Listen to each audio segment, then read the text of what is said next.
Chapter 29-19. Brother-in-law, this is a group of volcanoes.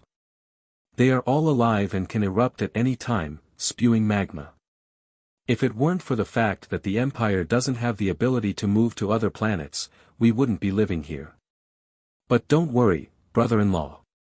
If I have a bite to eat, I'll give it all to your brother. Brother-in-law, you're unilaterally establishing such a relationship. Did I agree? Even if I did, Lance wouldn't listen to me. Lance is a child with strong ideas. Even if you want to migrate, there's no place to migrate. All the known planets have owners. Even migrating was laborious, and eating was a problem. Of course, they didn't have the money to find a new planet. Brother-in-law, although the situation isn't very good, we can take it slowly, the prince said. Ning Shu approached the volcano. The volcano was surrounded by thick volcanic ash, and it was obvious that magma was raging around it. The temperature was extremely high, causing the surrounding air to distort. The more it was like this, the more likely it was that there was the source of the world. Brother-in-law, don't go over. If you fall in, the temperature of the magma can melt the mech. The prince saw that Ning Shu was still climbing up and immediately advised him. Ning Shu said, "It's okay, I'm just taking a look." After climbing to the top, Ning Shu was so hot that he was about to be cooked. He released his spiritual power to scan the situation underground. Ning Shu choked on the thick smoke. The magma was extremely thick and bubbling. It released a large amount of sulfide, which was especially smelly. It made one's tears fall uncontrollably. The magma was too thick, making it difficult for spiritual power to invade. Especially when spiritual power was shuttling through the magma, it felt like it was scalding. Brother-in-law, come down quickly. If you cause the magma to become restless, the prince shouted, worried about Ning Shu. If you die, how are you going to find EGA? Especially when your brother died in front of him, EGA will ignore him even more. Ning Shu felt that her spiritual ball had been scalded red. It was boiling hot and was spinning in circles in her sea of consciousness. It was as if her butt was on fire. This feeling was like fishing for copper coins in a pot of oil with her bare hands. It was hot. Ning Shu didn't give up. He kept using his spiritual power to scan the magma again and again. Such a large group of volcanoes, there must be a world origin, but there was no world origin. It should also give birth to something good. Unfortunately, she couldn't restrain her spiritual power, and the spiritual ball was so hot that it hurt her head. Ning Shu gave up for the time being and waited for the mental sphere to cool down before returning. Brother-in-law, what are you looking for? Give up. This planet is not suitable for farming, and there are no rare metal deposits. We've checked every part of this planet, hoping that there will be mineral deposits that will make life easier for the Empire. But no. Ning Shu nodded. The magma was too thick, and he couldn't probe it with his spiritual force. Moreover, he didn't know how thick the magma was. She decided to rest for a while before coming back to take a look. There must be something good inside that she hadn't discovered yet. He didn't believe that such a large group of volcanoes wouldn't have anything good. Even a piece of flame essence would be good.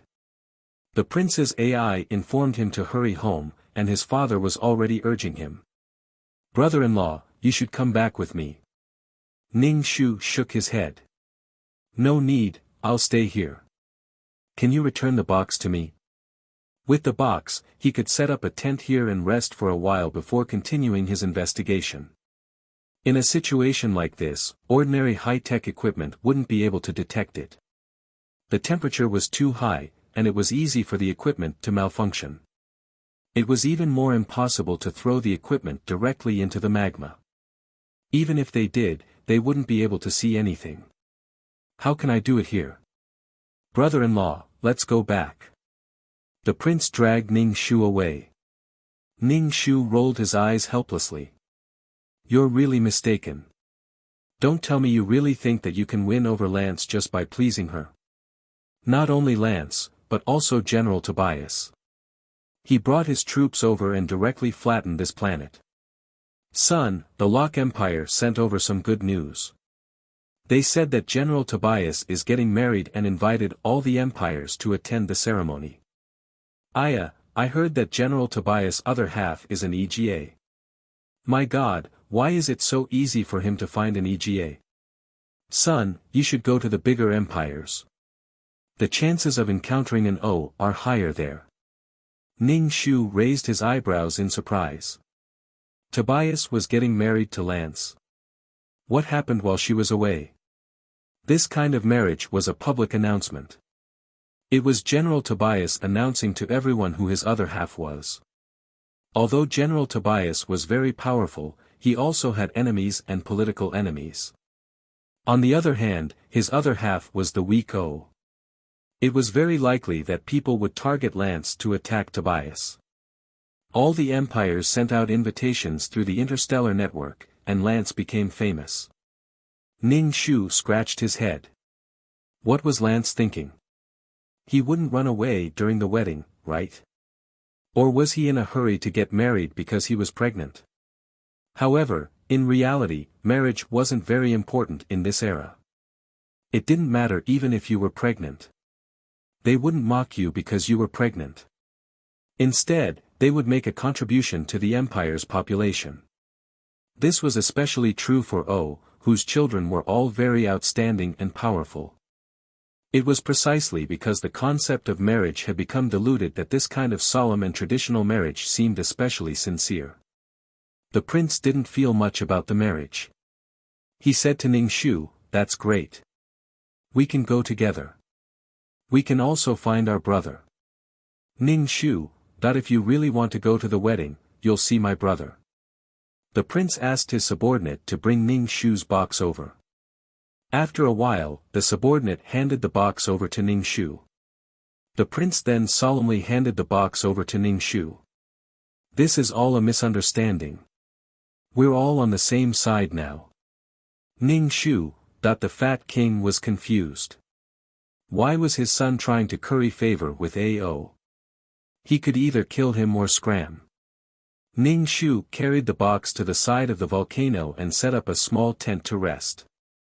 Although the prince repeatedly asked him to stay, Ning Shu didn't stay in the palace. He warned the prince, "My brother has already been marked. You should give up." The prince, "It's okay. I have a way." Ning Shu, "The person who marked my brother has a high position and power." The prince, "Don't worry. I won't let anyone hurt my brother. Even if he has a high position and power, I'm not weak either. He might not be able to win against me one-on-one." Ning Shu rolled his eyes. Why would he want to fight you one-on-one if he can gang up on you? The prince, "Actually, I don't dare to hog the O too much. I just want to have a child." Ning Shu, "You want to do it with my brother, have a child, and then leave with the child?" The prince nodded. Yep. Ning Shu felt that his worldview had been challenged. Fuck. Do you think it's that easy to have a child? Even though the O is easy to get pregnant, it's still a very painful thing to have a child. Chapter 29-20. Ning Shu sneered, could it be that the empire can only be managed by A's? As a person who was easily attracted to O and lost his mind, B was clearly the best management talent. At least he wouldn't be affected by a mere pheromone. The prince scratched his head. "My father asks me to find an O every day and give birth to an excellent heir. What's so good about inheriting a broken planet like yours? Do you have gold or silver mines? Even food and drink are problems. It was the same as being poor and desperately trying to give birth to a son.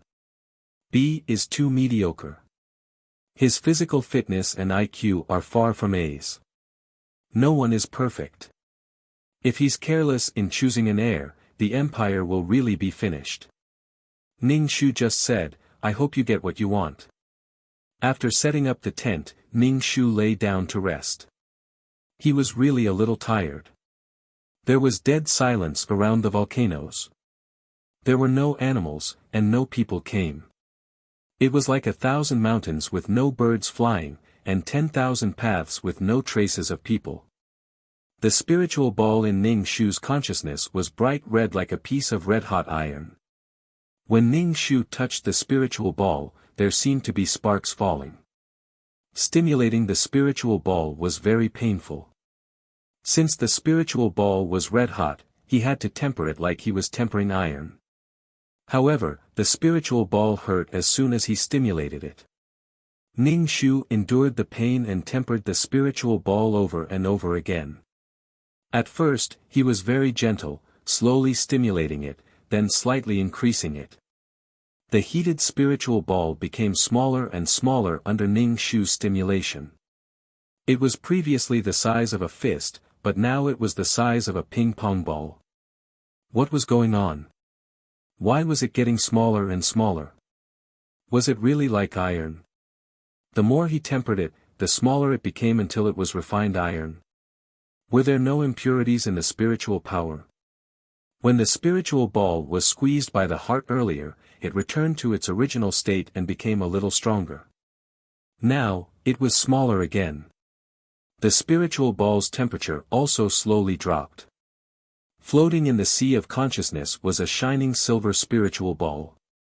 It was very bright and looked very shiny from different angles. The reflection of the light was very beautiful. The silver was clean. Although it had shrunk, Ning Shu felt that there were fewer impurities in her spiritual ball. It was much more compact and solid. The spirit sphere was not that easy to shatter.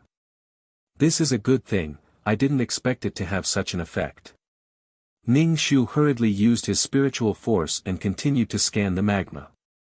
Not only could he search for the world's origin, but he could also refine his spiritual sphere. After a round of tempering, his mental strength had become much stronger, and he could now control and release it freely. Furthermore, the penetrative power of his mental strength had also become stronger, allowing him to scan deeper than before. Of course, the spiritual ball still turned red from the heat. Although the heat was unbearable and made him tear up and snot, Ning Shu still persevered. When the spiritual ball turned red from the heat, Ning Shu began to forge again. After repeating the process several times, the ping-pong ball became even smaller and purer. His mental strength had become stronger. Even if he couldn't find the world's origin, such a harvest was worth it. Now that the spiritual sphere was tough, even if someone attacked her spiritual sphere, they might be injured instead. Since fire had such an effect, then should she go to Fire City more often in the future and use the temperature of Fire City to refine the spiritual sphere? As his mental power grew stronger, he could penetrate deeper into the lava. Even so, he still couldn't find the bottom. The situation of this planet was a little bad. If the magma continued to churn like this, it would one day penetrate the planet, and this planet would be uninhabitable. He didn't know how deep the magma was. Ning Shu looked for things while refining his spiritual force. Occasionally, the prince would give Ning Shu something to please his brother-in-law. Ning Shu said that he had food to eat, and there was food in the box. He didn't need to give it to him, and he could give it to his people. The prince held Ning Shu with a touched expression. "Brother-in-law, you're really a good person. I believe that your brother must be a good person too." Ning Shu, "Sorry, my brother and I aren't good people. General Tobias' wedding ceremony is about to begin. We should also set off for the Lock Empire." The prince wanted to bring Ning Shu along so that he could find his brother. Ning Shu was also a little speechless. She had only left for a short while, and now she had to go back. She felt that Lance sent her away on purpose. Why would she go back? Would she get in Lance's way and affect his plans? Ning Shu felt that if she said that General Tobias' wedding partner was her brother, the prince would definitely blow her to smithereens with a battleship. Most importantly, she didn't have a spaceship, so she couldn't leave this planet. It seemed that it was time to run. "Okay, let's go together. I have to study the volcanoes now." Even if she went back, she could just find an opportunity to slip away. After all, she had a pass, so she could go anywhere. The prince hummed a little tune and left in satisfaction. Ning Shu's daily routine was to refine his spiritual sphere and use his spiritual force to explore the magma. He had already explored 50 meters deep. Damn, if all the magma gushed out, it would definitely flood 1/3 of the planet's surface. This wasn't the worst thing. The worst thing was that the surface of the planet would be penetrated by the magma day and night. Ning Shu tempered his spirit ball as if he was hammering iron. The spiritual sphere had already been refined from the size of a ping-pong ball to the size of a thumb. It seemed that he had reached his limit. Using and refining the spiritual sphere continuously was painful and tiring. Ning Shu took a nap and rested for a while before releasing his spiritual force again. This time, he really explored to the bottom. There were round red beads at the bottom of the magma. He didn't know what these beads were, but they were bright red. They were full of heat. Even if they weren't the origin of the world, they were still good stuff. However, this magma was so deep that it would be burned to ashes before it could even reach the bottom. Nothing would be left behind. This wouldn't do. At this time, he could only rely on his spiritual force to retrieve the beads. However, the longer his spiritual force stayed in the magma, the more painful it would be. Hence, he had to be quick. Ning Shu controlled his spiritual force, and it was very difficult for him to pick up the beads. He was a little dizzy and couldn't pick up the beads after several attempts. Also, the spiritual sphere had a cooldown time. The prince had already urged Ning Shu several times to leave quickly, or he wouldn't make it in time. The distance between the planets was a little far, and it would take a lot of time to fly. Ning Shu just said to wait a little longer. He had taken 99 steps and was about to get the beads. He couldn't just leave like this.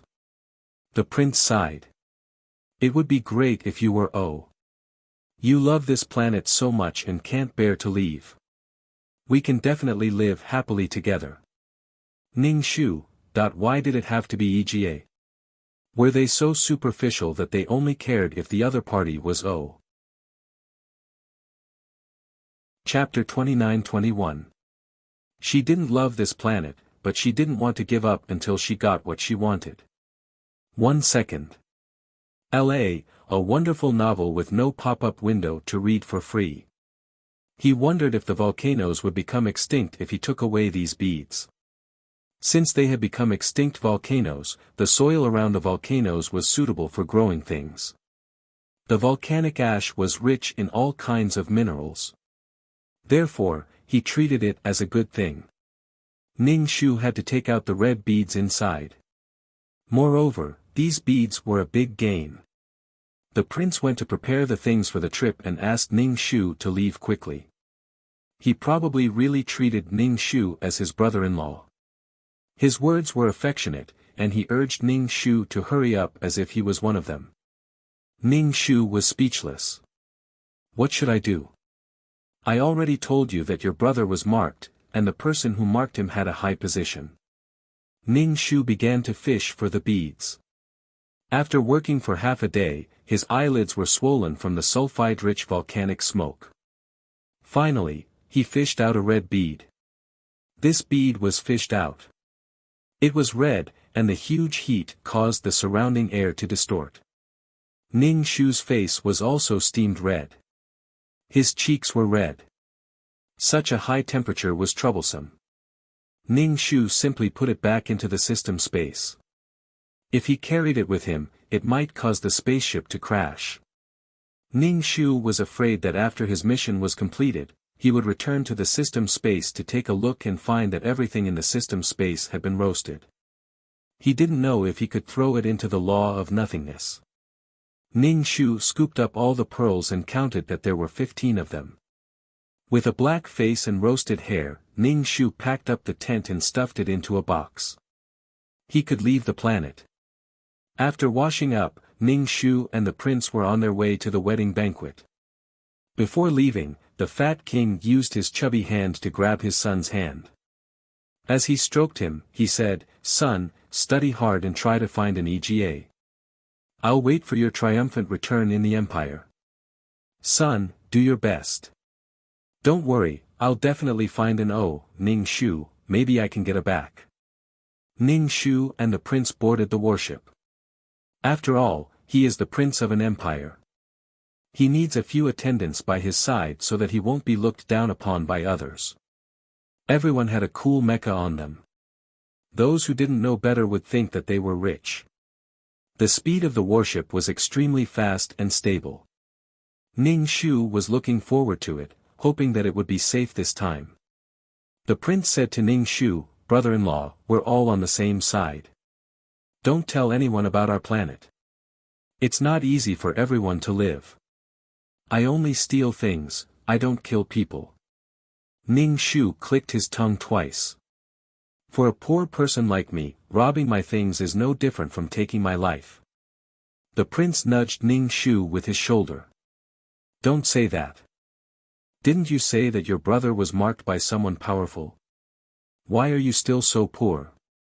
"That's my brother's mark, not mine." Ning Shu rolled her eyes. The prince hesitated for a moment before saying, "Brother-in-law, just tell me who marked your brother so that I can be mentally prepared." Ning Shu said, "You'll know when the time comes. I'll introduce him to you." "Oh right, what's your name?" "Hardy." "Hardy? An idiot?" "Yes, Hardy." "Oh, Hardy." Ning Shu felt that Hardy's father was a scammer. How long had she been gone? Why was she back again? Even if she was back, she wouldn't go see Lance. Who knew how many dangers Lance was facing right now? She would be courting death if she went over.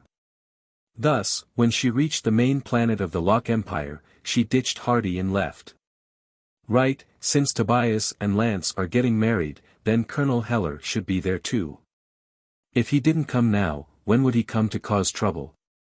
Ning Shu felt that it was time for revenge.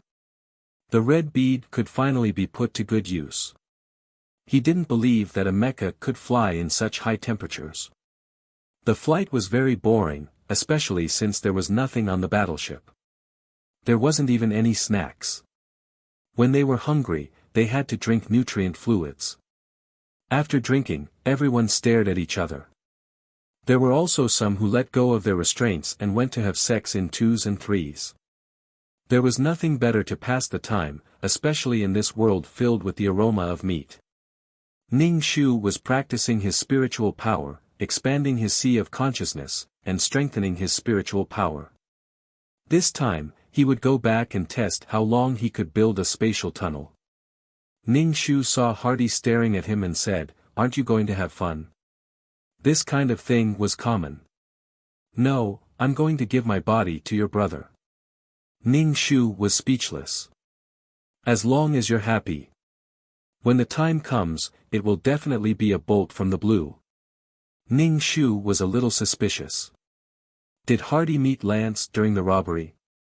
Did he kidnap Lance back to the planet to give birth to his child? He heard that Lance had a way to destroy the previous A's pheromone and replace it with a new O. The more Ning Shu thought about it, the more likely it seemed. Maybe this person was also Lance's subordinate, so she brought the person who had a relationship with Lance over. Ning Shu touched his forehead and sighed. EGA was so popular. Especially with the strong. "Come, let's fight." After flying for a while, they finally arrived at the main planet before the wedding. The Locke Empire was powerful to begin with, and the surrounding star systems were all part of the Empire's territory. The main planet was very prosperous and sci-fi. Because of the wedding of the Empire's strongest person, General Tobias, the main planet was even more crowded and prosperous. The most direct manifestation was that there was no place to stay. Even if there was a place to stay, it was very expensive. Poor people like them could only sleep on the streets. Hardy and his son were heartbroken when they came to attend the wedding. They finally managed to gather a gift, but now there was no place to stay. They were heartbroken. The prince looked at the main planet and thought about his own planet.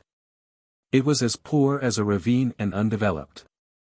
He felt a little sad. Brother-in-law, let's go find my younger brother first. I can't wait to see him.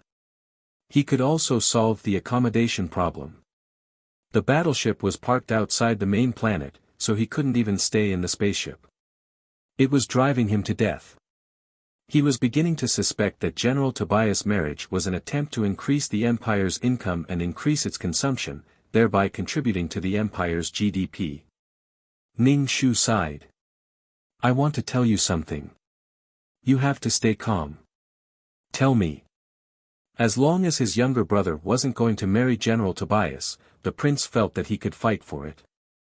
Ning Shu coughed and said in a low voice, my younger brother is the EGA who's going to marry General Tobias soon. The prince was a little stunned. This was impossible. There couldn't be such a coincidence. You're kidding, right? If your younger brother is going to become General Tobias' partner, why are you still running around? Don't you want to enjoy life with him? Are you trying to reject me like this? Chapter 29-22. Hardy's face said, I'm not listening, I don't believe you're lying to me. How could your little brother be General Tobias' other half? Hardy rejected without even thinking about it. Ning Shu said, what do you mean? Are you looking down on me or my brother? I already told you that my brother has been marked. Why don't you believe me? Hardy asked, what evidence do you have? What evidence could he have? Of course, he had to contact Lance and tell him that he was back. Lance knew that his brother had come back, so he gave Ning Shu an address and told him to go there. Ning Shu brought Hardy to the place Lance specified. He arrived not long after, keeping a low profile. Lance was stunned when he saw Hardy. He blurted out, Hardy. You know me, what a nice smell. Hardy had an intoxicated expression on his face. Lance pushed away Hardy, who was sniffing his body. Ning Shu asked, Lance, how do you know Hardy? What was certain was that Lance had always been living with his client and had never left the Empire. How could he know Hardy, who made a living by robbing? This was impossible. Furthermore, he blurted out Hardy's name, so it was obviously Hardy. Ning Shu did not think that Hardy was so famous that even Lance knew him. He looked at Lance suspiciously. Lance was very calm. Brother, I'm Lance. Ning Shu narrowed his eyes. He suspected that Lance was reborn or could foresee the future. Hardy was very excited to meet him. He tried his best to calm himself down and put on an elegant look as he introduced himself. Hello, my name is Hardy. I'm a prince and a powerful I heard from brother-in-law that you're going to marry General Tobias. Is that true? Lance replied, it's true. Hardy looked at him with a broken heart. Why can't you wait for me? Why are you in such a hurry? Do you hate that we didn't meet before we got married? Like his greasy father, Hardy grabbed Lance's little hand and stroked it. Lance, I like you. Why don't we elope?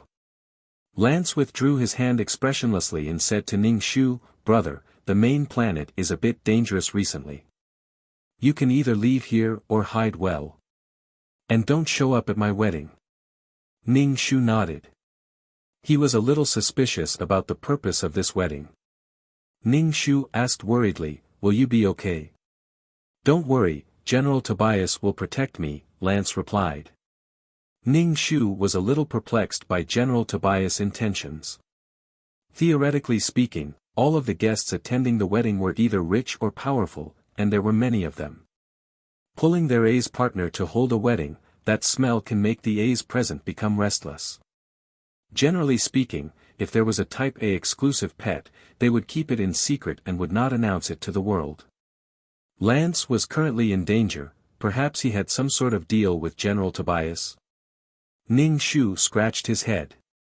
This guy was either reborn or a mission enforcer. It was quite clear that Lance was no longer the Lance that he used to be. Ning Shu stared at Hardy's stomach and asked, are you pregnant? Hardy was petrified upon hearing that he was getting married, and upon hearing that he was pregnant, he immediately melted into dust. How cruel was the heavens! Why did he have to marry someone he liked in the end? Lance shook his head. I'm not pregnant, don't worry. Ning Shu heaved a sigh of relief. Things were more likely to go wrong if Lance was pregnant. His constitution was already weak to begin with, and it would be even worse if he got pregnant. Do you have any plans to tell me? I know what to do, and I definitely won't get in your way. Regardless of whether this Lance was the original Lance or not, their goals were the same. Ning Shu pulled Lance to the side and asked in a quiet voice. Lance replied, General Tobias' situation is not good right now. What does that have to do with the wedding? It was such a big event, and it didn't look bad at all. Instead, it felt like they were plotting against someone. The Empire is currently investigating General Tobias, and he's not in a good situation. There are several powers trying to drag him down, Lance replied. Ning Shu nodded upon hearing this. General Tobias' status was indeed very high, but the higher one stood, the more they had to be careful. If they fell, it would be like falling into the 18 levels of hell, and they would never be able to recover. Is it because he's too powerful? Ning Shu asked. General Tobias was a powerful being of the Empire, and he was a general who was renowned throughout the Empire. He was an indomitable existence who protected the Empire. Was he going to kill such a powerful being? Even if it was for the sake of the Empire, he had to bear with it. Lance replied, the Empire has some powers, but they're nothing to be afraid of. They're powers from the outside. With General Tobias around, they're concerned about the interests and decisions of some people. Is it the Federation? Ning Shu asked. Lance nodded lightly. I'm also involved in this. Do you still remember Colonel Heller of the Federation? You don't have much of an impact. It's just a small matter among these conflicts. But what does this have to do with a grand wedding? I don't know much about this. Either you don't show up, or you leave. Lance handed some money to Ning Shu. Ning Shu accepted the money and told Lance to be careful. No matter what the situation was, his own life was more important than anything else. It looked like Lance really was making a deal with General Tobias. However, Lance was slowly realizing his dream of being on equal footing with General Tobias. She had thought that this would be a very difficult mission. After all, her status and power made it seem like an extremely difficult mission. However, her little brother abandoned her and went off to hunt monsters on his own. Go, go, go, it's dangerous here, go wherever you want. What was with this inexplicable disappointment? She had thought that this was a child that needed her protection, but it turned out that this child had his own plans. Holy shit, this little brother of hers is so smart. Ning Shu felt proud of him. In any case, it didn't matter anymore. The client's wish was both simple and complex. He should be happy that his little brother had his own career. Ning Shu patted Hardy, who was drawing circles in the corner. I've already proven that he's my little brother. You should find someone else. It's impossible between you two. Hardy turned around, and his eyes were a little red. I like your little brother. I fell in love with him at first sight, and I'll never change my mind. Ning Shu. No, brother, you have to believe me. It's all because of the pheromone. Ning Shu didn't know whether to laugh or cry. No, brother-in-law, you have to believe me. If your little brother isn't I'll still love him. Ning Shu, no, if he isn't you won't even look at him. I already said that it's the pheromone that made you pay attention to him. No, that's definitely not the case. The pheromone only made me fall in love with him faster. Even without the pheromone, I would still fall in love with him. It's just a matter of time. Ning Shu. Chapter 29-23. Ning Shu warned Hardy, don't do anything rash. Be careful or you'll turn into a bee.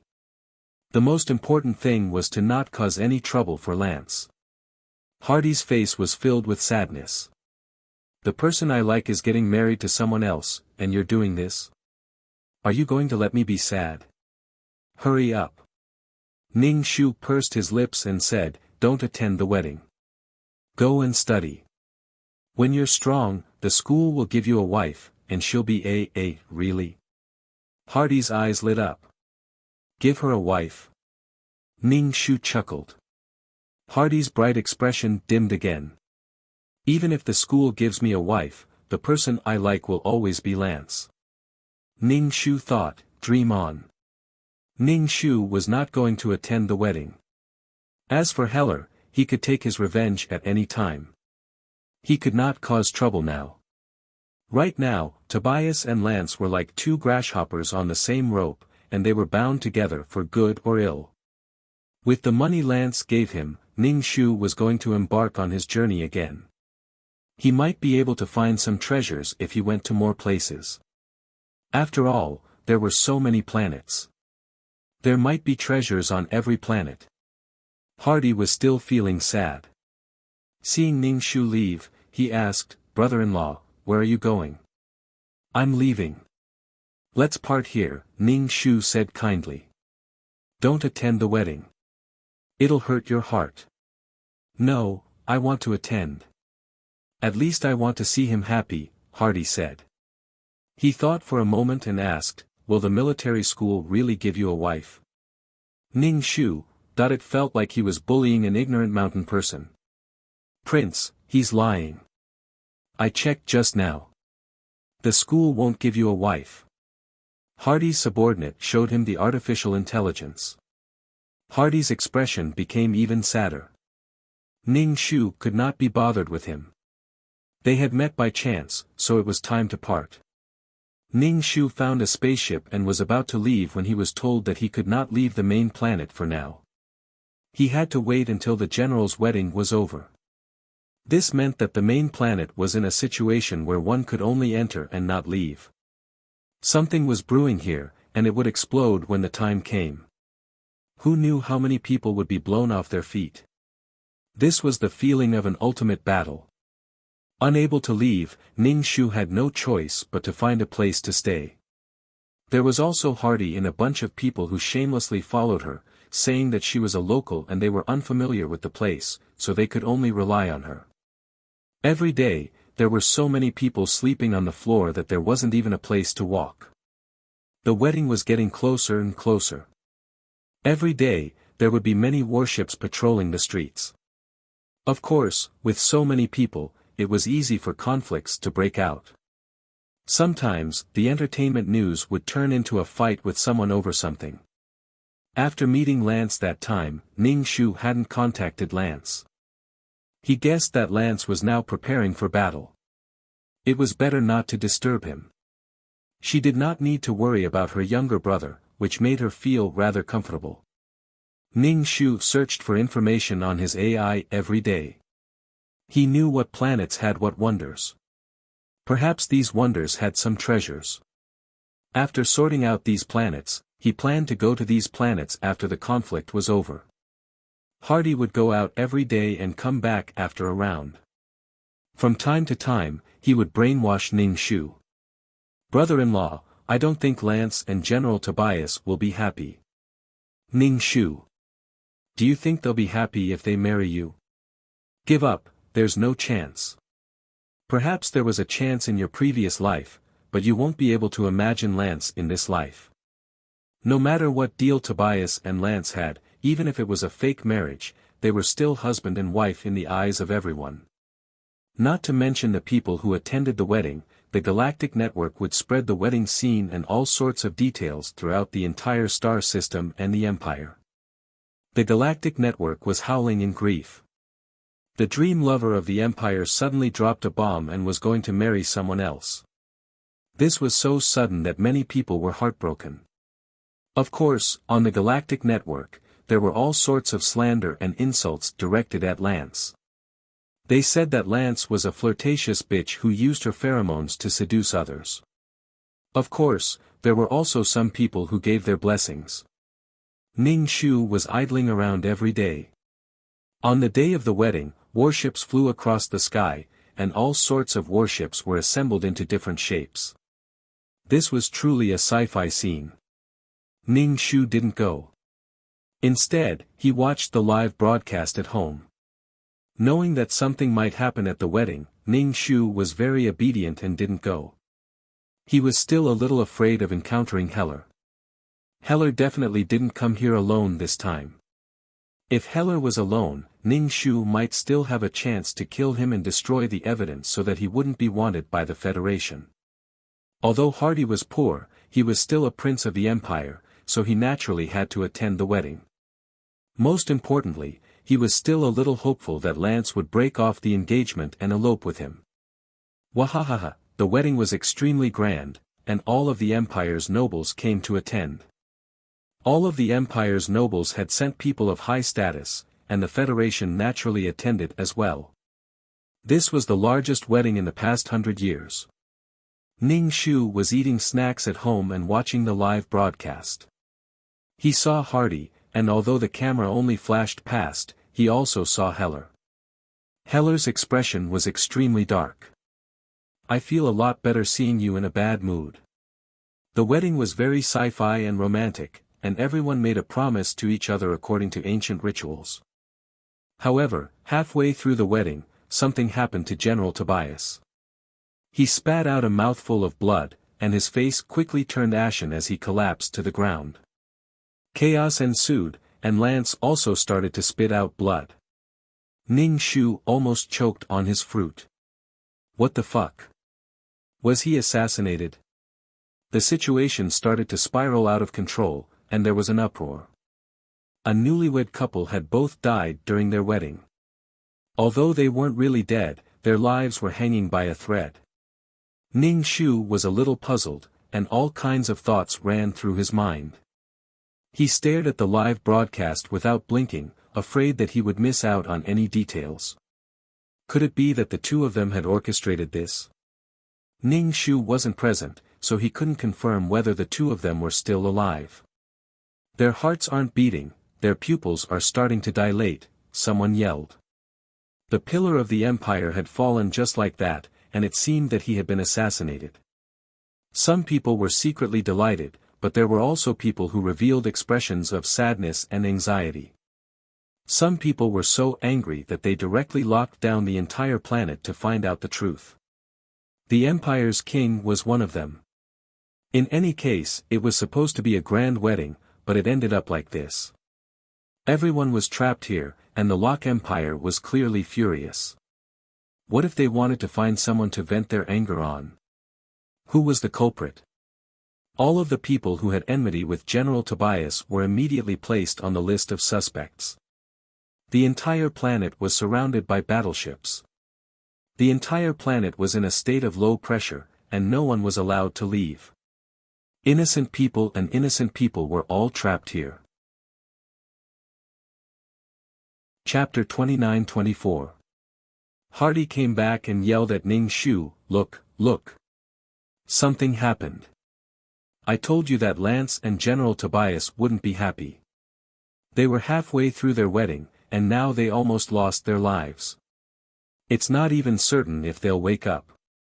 You weren't there, so you didn't see how Lance was vomiting blood. I couldn't squeeze in, so I could only watch as he was carried away. Hardy almost wiped away his tears, but Ning Shu remained silent with a cold expression. Aren't you going to say something? That's your brother. Ning Shu heaved a sigh of relief. At least the two of them were still alive. Hopefully, they would be able to get along well. The incident at the wedding swept across the entire interstellar network. The pillar of the Locke Empire was in trouble, and ordinary people were worried that something might have happened to Tobias. If that happened, no one would be able to protect them. Some people only felt fear when the Iron Man Tobias fell. Tobias was already the spiritual symbol of a nation, and he was the embodiment of the spirit of the Locke Empire. Everyone who attended the wedding was suspected of being the culprit and had to face the wrath of the Locke Empire. Although some people were dissatisfied, they could only obediently accept the investigation after being surrounded by so many battleships.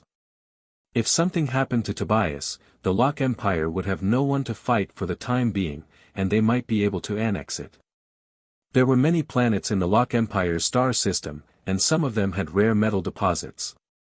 Tobias had been fighting for the Lok Empire all these years, and he was like a loyal dog, running at the forefront. Some people even suspected that the Lok Empire wanted to kill the dog, which was why this happened, and then trapped them here to reap the benefits. The Federation also seemed to be the culprit.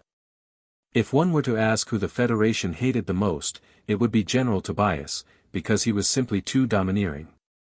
He made the Federation look bad. In short, there were so many suspects that they couldn't even count them with two hands. Ning Shu couldn't even visit Lance. Perhaps the Lok Empire wouldn't let anything happen to Tobias, but it might not be the same for his brother. He didn't know if Tobias was cultivating seriously. If he was, he might be able to live longer if his physique was better. Ning Shu was already annoyed, but Hardy kept on chattering. Ning Shu grabbed a fruit and stuffed it into his mouth. Shut up. Next time, I'll stuff you in a cup. Brother-in-law, should we go and see Lance? Hardy smacked his lips and ate the fruit before asking Ning Shu. Lance spat out a lot of blood. I reckon it's 2 big bowls. Can you stop describing it? Ning Shu simply said, let's wait. What are you waiting for? Hardy disagreed. You're Lance's brother. He must be feeling terrible right now. Ning Shu rolled her eyes. If she really went, she would be easily caught by Heller. With so many people ganging up on her, she would definitely be caught. She couldn't go. Ning Shu could only hope that this incident was directed by the two of them. They were waiting for news of their recovery. Don't cause trouble, and don't go around saying that you like Lance. Let me tell you, there are people who like Lance too. Don't act recklessly at such a crucial time. Otherwise, I'll expose you as a galactic pirate robbing a spaceship. Hardy frowned. Brother-in-law, we're talking about Lance. Why are we hurting each other? Anyway, just know your place and don't do anything. Ning Shu was also frustrated. He thought that he could look for treasures everywhere, but he didn't know how long he would have to stay here. He could only stay in a world for so long. When the time was up, he would have to leave the world. She still had so many planets that she hadn't visited. Hardy often paid attention to General Tobias and Lance's situation, but the news was kept tightly under wraps. Very little information leaked out, making the whole incident even more mysterious. It also made people feel even more uneasy as they tried to guess what was going on. The Eagle of the Empire didn't die on the battlefield, but at a wedding. How ironic. At the same time, some empires began to get restless and began to deploy their forces. They eyed the Lok Empire covetously, ready to pounce and take a bite out of it at any time. The ordinary citizens of the Lok Empire were quite pessimistic, praying that the general would wake up. At the same time, they were furious. Who was the one who harmed the general? Was it someone from the Federation? The general was fighting for the Empire's interests, so he would definitely offend someone from the Federation. Thus, they changed from praying to cursing the Federation. This caused the Federation's prestige to drop. The Federation was originally established to mediate the conflicts between the empires and plan the interstellar map. It could be said that it was for the sake of the entire human race. Of course, the organization had existed for a long time, so it was inevitable that it would change. The current Federation was controlling the empires, overriding all of them, and demanding them to obey. They came up with a set of principles and forced the empires to obey. The strong weren't convinced, and the weak weren't taken care of. They were all dissatisfied. The Federation was like an emperor. The aftermath of General Tobias' incident was getting worse and worse.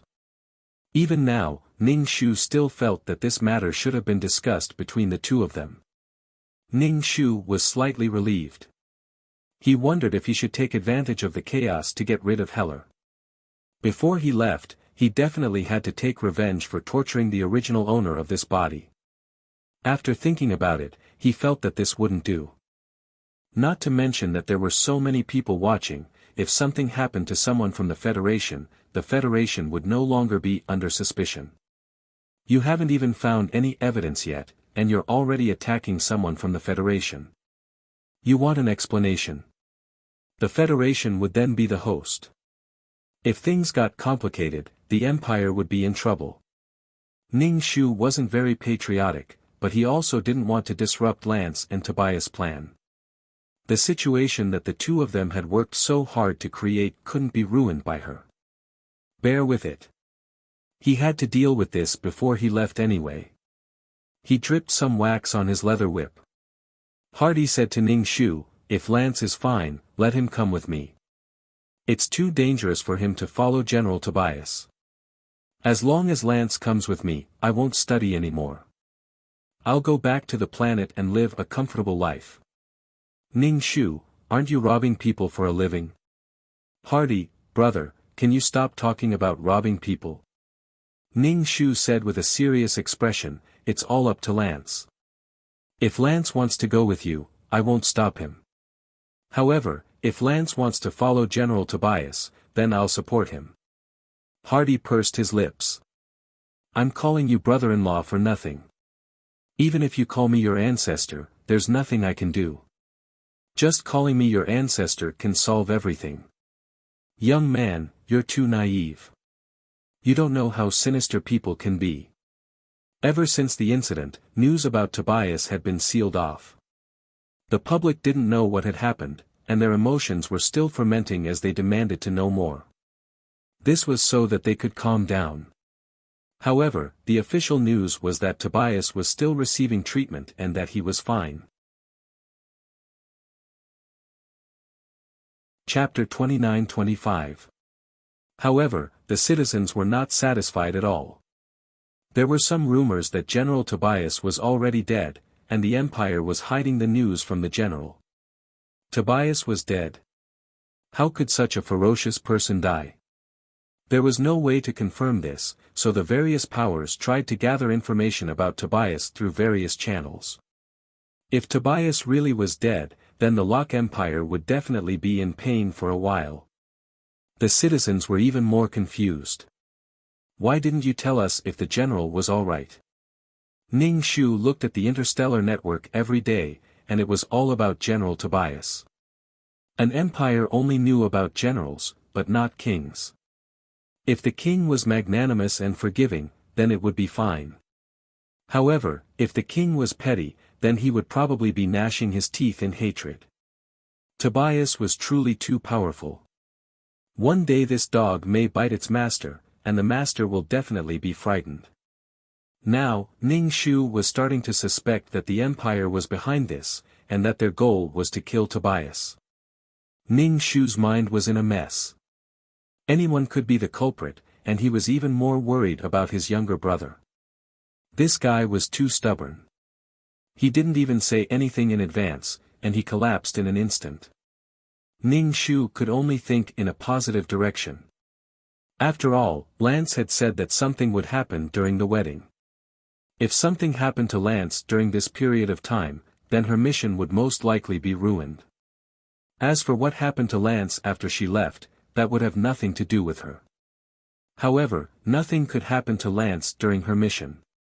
She could only wait. Everyone on the main planet was waiting for news. Even if his internal organs were damaged, he could just replace them. Not to mention replacing his internal organs, he could even replace his body. However, most people wouldn't abandon their own bodies. Furthermore, this type of surgery was prohibited by the Federation. As this matter fermented, it was getting more and more out of control, and the Empire had no choice but to leak some information. General Tobias is currently undergoing treatment, and his condition is improving. However, everyone's reaction was, "Really?" They couldn't believe it. Some people felt that the Empire was trying to cover up, which meant that Tobias' condition was very serious. Some people felt that General Tobias was truly recovering. However, they couldn't be sure at all. As a result, some empires wanted to attack the Lok Empire, but they were afraid that Tobias would fall from the sky and vomit blood. However, if Tobias' condition was truly dire, then there was no point in being too slow to act. Just like that, he hesitated. He wanted to go up, but he didn't dare. If he didn't go up, he would feel uncomfortable. Some people decided to test the waters and attack a planet. If Tobias was fine, he would definitely appear. War was about to break out, and the people were even more furious. Taking advantage of the fact that the general was sick, you actually dared to loot a burning house. At the same time, he was even more furious at the murderer who had hurt the general. Hurting their general and then robbing their empire, could they be any more bullying? Was the Federation dead at this time? If they weren't here to mediate the conflict between the empires, why weren't they jumping out to mediate? Instead, they were just watching others attack the empires for no reason. Ning Shu was speechless. He was a little dumbfounded. The development of the situation was simply like a wild horse out of its anus. There was a war, but the general didn't appear. How could the general be? Could it be that he was really dead? The empire hurriedly met the enemy, but their morale was low. This planet was quite far from the main planet, and reinforcements could not arrive in time, so it was quickly captured. After the planet was conquered, the resources on the planet would definitely be plundered. This was a war caused by a wedding. The Lok Empire was really a big piece of meat. If one had to compare General Tobias to a dog, then it was this ferocious dog that guarded this piece of meat so that no one dared to touch it. The fall of General Tobias made more and more people realize how important he was. There were pros and cons to his sudden collapse without a replacement. The empire would probably nurture more talents so that they wouldn't have to entrust their safety to a single person. Relying on a single person to monopolize everything was unacceptable. Reading this news, Hardy was particularly melancholy. I really want a planet with rich mineral resources. However, he didn't have the money or soldiers to attack other planets. The more he thought about it, the sadder he felt. Did he really have to live off robbing for the rest of his life? Who didn't want to live with dignity and be a powerful empire that stood tall among the other empires? A poor planet like theirs didn't even have a seat in the Federation's meeting. Not to mention voting, no one cared about their opinions. However, the conditions of the planet weren't good enough. Even the cleverest housewife couldn't cook without rice. They couldn't develop even if they wanted to. They could only become poorer and poorer. Seeing that someone had taken down a planet in the Lok Empire and plundered the rare metals, the other empires also began to brazenly attack other planets. The first to attack would eat their fill, and the last to attack would suffer. However, the Lok Empire had made preparations. Even if the eagle of the empire had fallen, the empire's strength and resources were still there. Did they really think that just anyone could come and rob them? They had invested so many resources to develop this new weapon, and they would use it to test it out.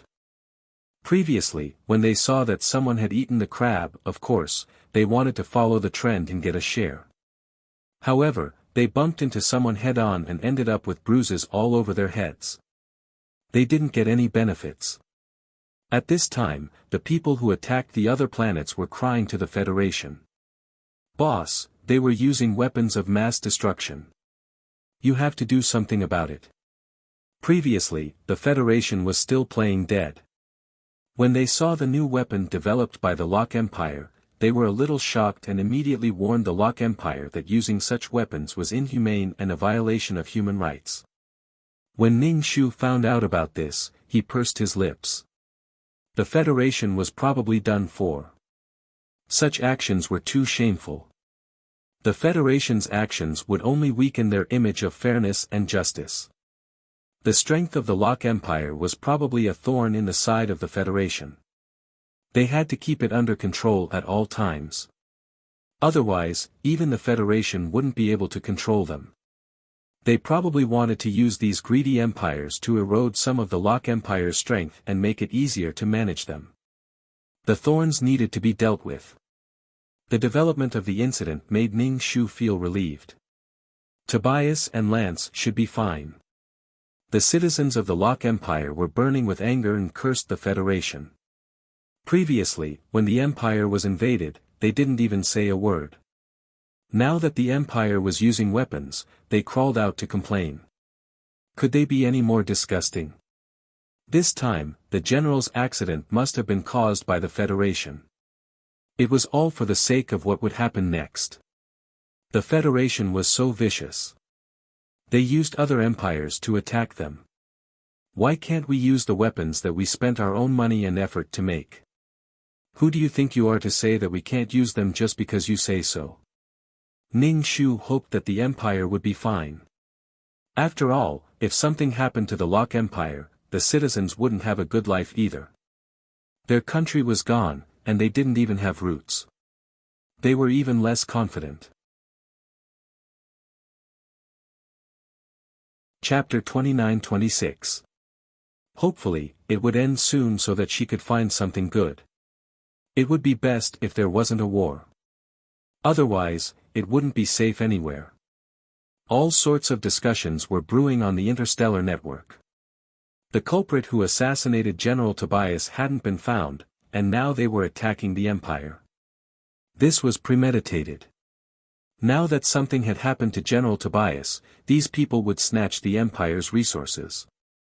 At this point, it didn't matter who the culprit was. The people trapped on the main planet requested to leave. This place wasn't safe at all, especially those who were attacking the Lok Empire. They were trembling in fear. Fuck, even if they wanted to fight, they should have waited until they left. If they fought, they would still be in someone else's territory. What if they killed them in anger? After all, the two countries were at war. What a scam. People like them didn't dare to go out. The moment they went out, the people would throw dirty things at them. They were extremely unwelcome here. They hid in their shells to reduce their presence. Hardy was envious. He wanted to take a bite out of his empire. At the very least, his subjects could live for a few decades. Robbing spaceships was just a small matter. Robbing a planet and attacking an empire was a big deal. They were so poor. What should they do? Hardy was mentally exhausted. Prince, the king sent a message. The volcano that burned all year round on our planet has been extinguished. Rare metals have been found. One of the subordinates jumped 3 feet into the air. He was so excited that he threw his snot far away and pounced on Hardy. What? Hardy's expression was incredulous. Volcano extinguished. Rare metals. He was probably dreaming. The volcano that plagued the Empire had been extinguished. So be it. Rare metals were even found. Such good news. He must be dreaming.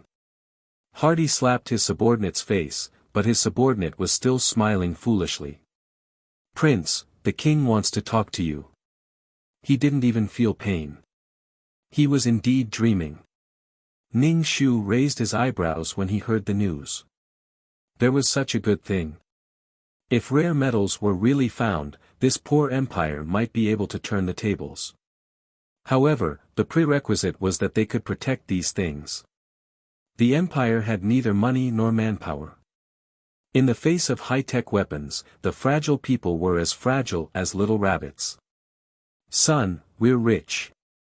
We have rare metals. Sell them and we'll be rich. The fat king was so excited that his eyes could not be seen. Hardy pinched his own leg. It hurt a lot. This wasn't a dream. It's true, Dad. You have to keep it a secret first. Don't spread the news everywhere. There's a war going on here. We don't have any equipment, so there's nothing we can do if someone tries to rob us. Let's be quiet and wait for me to return. If someone took this opportunity to attack a planet with rare metals, their country would be in trouble. Now, Hardy wished he could fly back, but he couldn't. Previously, Hardy had an indifferent attitude. When he saw others wanting to leave, he was anxious. However, he had an indifferent attitude. As someone who had nothing, it did not matter. But now that he suddenly had a gold ingot at home, he was in a hurry to leave. He was deeply afraid that the gold ingot would be snatched away. I understand. Don't worry, son. We're in a remote area. No one will find us. The Fat King nodded repeatedly. Son, we have money now. Don't worry and look for EGA. No matter what excessive requests you have, we can satisfy them. It was good to be rich. Hardy instructed, don't touch those things first. Wait for me to come back. I'm now trapped on the main planet of the Locke Empire. I know. I think something happened to General Tobias. Son, come back soon. I'll wait for you. After ending the call, Hardy's entire body was trembling. He was obviously excited. Suddenly, a windfall fell from the sky. It was as if he had 5 million. Prince, we can buy and sell metals in the future. We can buy more food and warships. That's great. Ancestors bless us. Now that we have money, what are we going to do? Drink a bag of nutrient fluid and throw it away. Hardy said, no one is to tell anyone about this. Wars are now because of resources and rare metals. If we tell anyone about this, these things will be snatched away. We won't even have a place to live. We promise not to tell anyone. We definitely won't. A few of his subordinates shook their heads like a rattledrum. Hardy calmed down and turned to look at Ning Shu, who was chewing on a fruit. Brother-in-law, don't tell anyone about this. I won't. However, it's not necessarily a good thing that you have rare metals. It was unreasonable for a child to carry gold through a busy market. Even if we're going to make a deal, you're so weak. I'll just give you some money and send you away. What? You don't agree? You think it's too little? As long as you don't tell anyone, I'll think of something.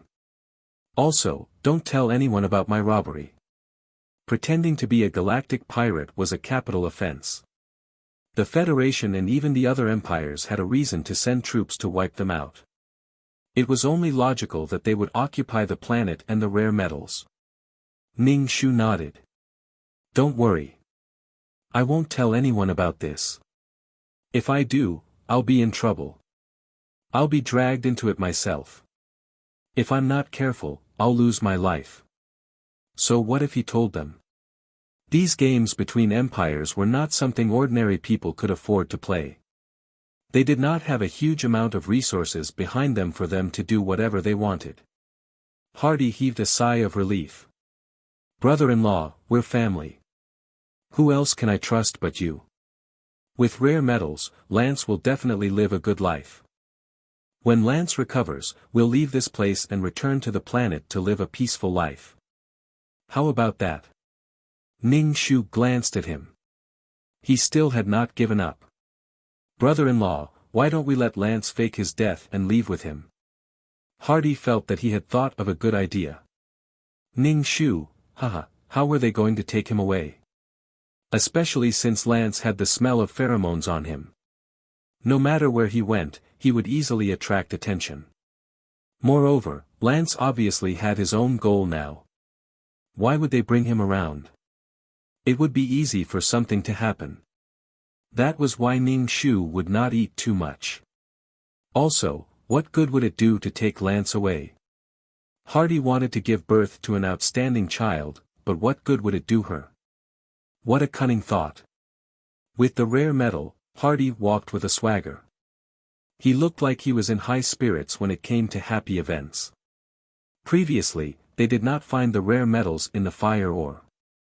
It was probably because of the burning magma. Without the red beads, the temperature of the magma dropped and it gradually extinguished. Even if it was not completely extinguished, it would probably slowly become an extinct volcano. However, even an extinct volcano could reignite. He had obtained the beads, and the Empire had obtained the rare metals. Perfect.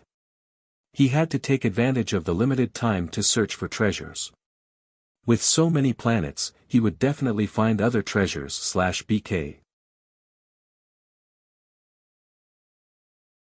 Chapter 29-27. Although the Federation was there to mediate, unilaterally pressuring the Lok Empire to not use weapons that violated human rights, the Federation was still furious. The Lok Empire was furious. They ignored the Federation and used whatever they had to. Without a general, the Lok Empire couldn't be bullied by anyone. Anyone who tried to rob them would be dealt a heavy blow. The war temporarily diverted the attention of the people from the Lok Empire's general. Only a small number of people paid attention to General Tobias and wanted to know how he was doing. The Lok Empire was already so strong, and they had an advantage in weapons and equipment. They developed many weapons on their own, which caused panic. Was an empire like this planning to invade another country? With a general, it was like adding wings to a tiger. They hoped that Tobias would never wake up. The Federation was so angry that their hands were trembling. They hated the Lok Empire the most. They were always disobedient and made them lose face. This kind of strength shocked the Federation. They had to suppress it. For the sake of humanity in the peace of the galaxy, they had to attack the Lok Empire. Thus, the Federation came up with a set of regulations. They said that biological weapons were not allowed, and that every empire had to report to the Federation about the weapons they were developing. They had to be allowed to develop them. If not, they were not allowed to develop them. This was all for the sake of the peace of the universe. No one wanted their home to be turned into a war. When the time came, they would be the ones to be destroyed. Blah, blah, blah, all the regulations were against the Lok Empire. They were just short of pointing at the Lok Empire's nose. It was you, it was you. Ning Shu shook his head. The Federation wasn't strong, so they were especially afraid of others becoming strong. They did everything they could to attack them. Weak countries might still abide by the regulations, but strong countries wouldn't care. They would continue to develop what they needed. They followed the rules, but others were secretly developing weapons. No, they had to do it too. Otherwise, they would fall behind and be bullied. Although they weren't allowed on the surface, they could do whatever they wanted in private. The dignity of the Federation was lost. Hardy was worried. The Federation came up with this policy. Will it affect the sales of rare metals? It wasn't easy to find rare metals. They were just about to use it to make a comeback when the Federation came up with such a policy. Fuck the Federation, they had eaten too much. Just when they thought they were the angels of justice, they had gone overboard. Of course not. Maybe because of the ban, some transactions will be done in private, and the price will be higher. Ning Shu objected. If any country purchased rare metals in large quantities, it would be obvious at a glance what research and development they were doing and what they were producing. The Federation immediately launched an investigation. In order to avoid this kind of trouble, they would have to do it in secret. When the time came, smuggling would be rampant, and the price of the metal would be higher. If the policy did not allow it, the risk would be higher and the cost would increase. Naturally, the price would be higher. Therefore, the Federation's move was a completely foolish one. They would exhaust themselves to death, and in the end, it would cause these empires to break free from the Federation's control. In short, if you meddle too much, you will lose your prestige and authority if you meddle too much, no matter how big or small it is. Only when it was related to the survival of the human race or the direction of its development would they interfere. Wouldn't it be good to be lofty and mysterious?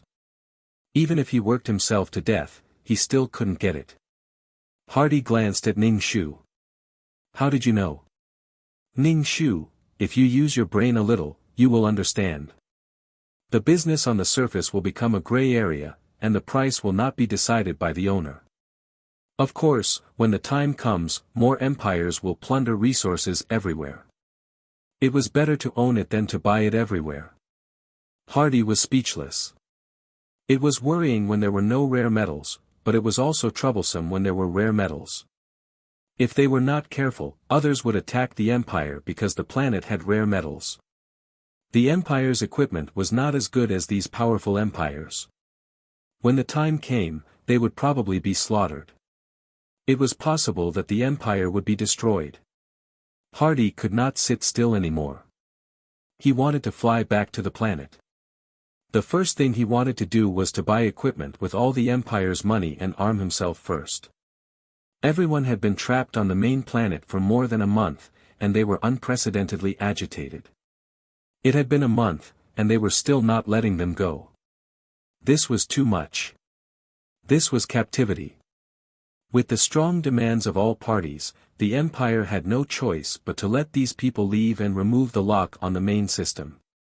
The people who came to attend the wedding left one after another.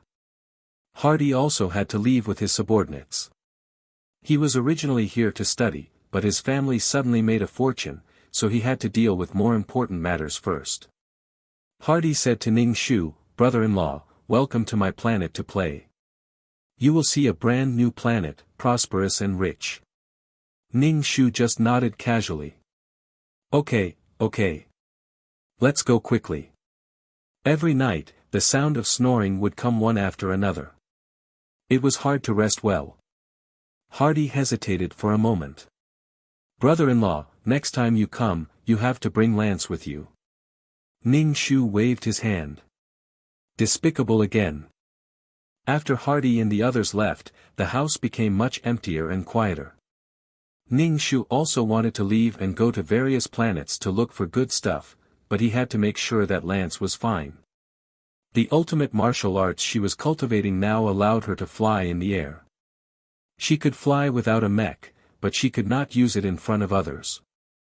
After all, if she flew without anything, she might be caught by the research institute. She had to get some mechs, even if it was just a flying mech. She just did not have enough money. Why were mechs so expensive? It was like a house. Ordinary people could only dream of it. She still had to use the money to look for treasures. Luckily, Lance did not need to drink suppressants now. Otherwise, she would be even poorer. It had been so long. Was Lance okay? Ning Shu was very worried that something might have happened to Lance. Ning Shu planned to go out and buy something. There was no food at home. She could just buy some cheap nutrient. Fruits were too expensive. She had to save them. Also, without news of Lance, she was not in the mood to eat. She felt so worried. Once Lance was fine, she would pack up and leave immediately. Following Lance was really scary. Just as she walked out of the door, she bumped into Heller. Ning Shu quickly hid. Heller was stunned for a moment and ordered his soldiers to look for Ning Shu. Ning Shu grinned. Enemies were bound to meet. Couldn't they leave? The Federation had already retreated. Why was Heller still here? And this time, he was not alone. It seemed like she was at a disadvantage this time. She had to bring more people this time. What should she do? The advanced galactic network made it impossible for her to kill Heller. If she killed him, she would be able to find out quickly. But she was caught by Heller. It was also the fate of a client. She would be tortured for no reason. /BK Chapter 29-28. Perhaps Heller was staying here to find out about Tobias and Lance. Or perhaps he was staying here to spy on the Empire for the Federation. In any case, this was not a good thing for Ning Shu. "Come out, I know you're in there. When I catch you, hee." Heller gritted his teeth. Ning Shu felt like Heller wanted to chew him alive. Ning Shu stood up and greeted Heller. "Hello." "Heller, arrest him," Heller ordered his men. Ning Shu immediately said, "Wait. Capture him. Heller remained expressionless. Do you think Lance will appear if I catch you? Ning Shu pursed his lips. Are you retarded? My little brother vomited blood, and Tobias and Lance didn't appear when the Empire was in danger. I'm just an insignificant person, so how could I appear? Ning Shu waved a hand at Tobias. Come here, I'll show you a treasure. Heller, do you think I'll believe you? He had suffered at the hands of this bastard before, so he wasn't going to believe him no matter what he said. Fine, it's fine if you don't believe me. I really did want to show you a treasure, but you didn't want it, so don't pull it. Ning Shu retreated as he ran away.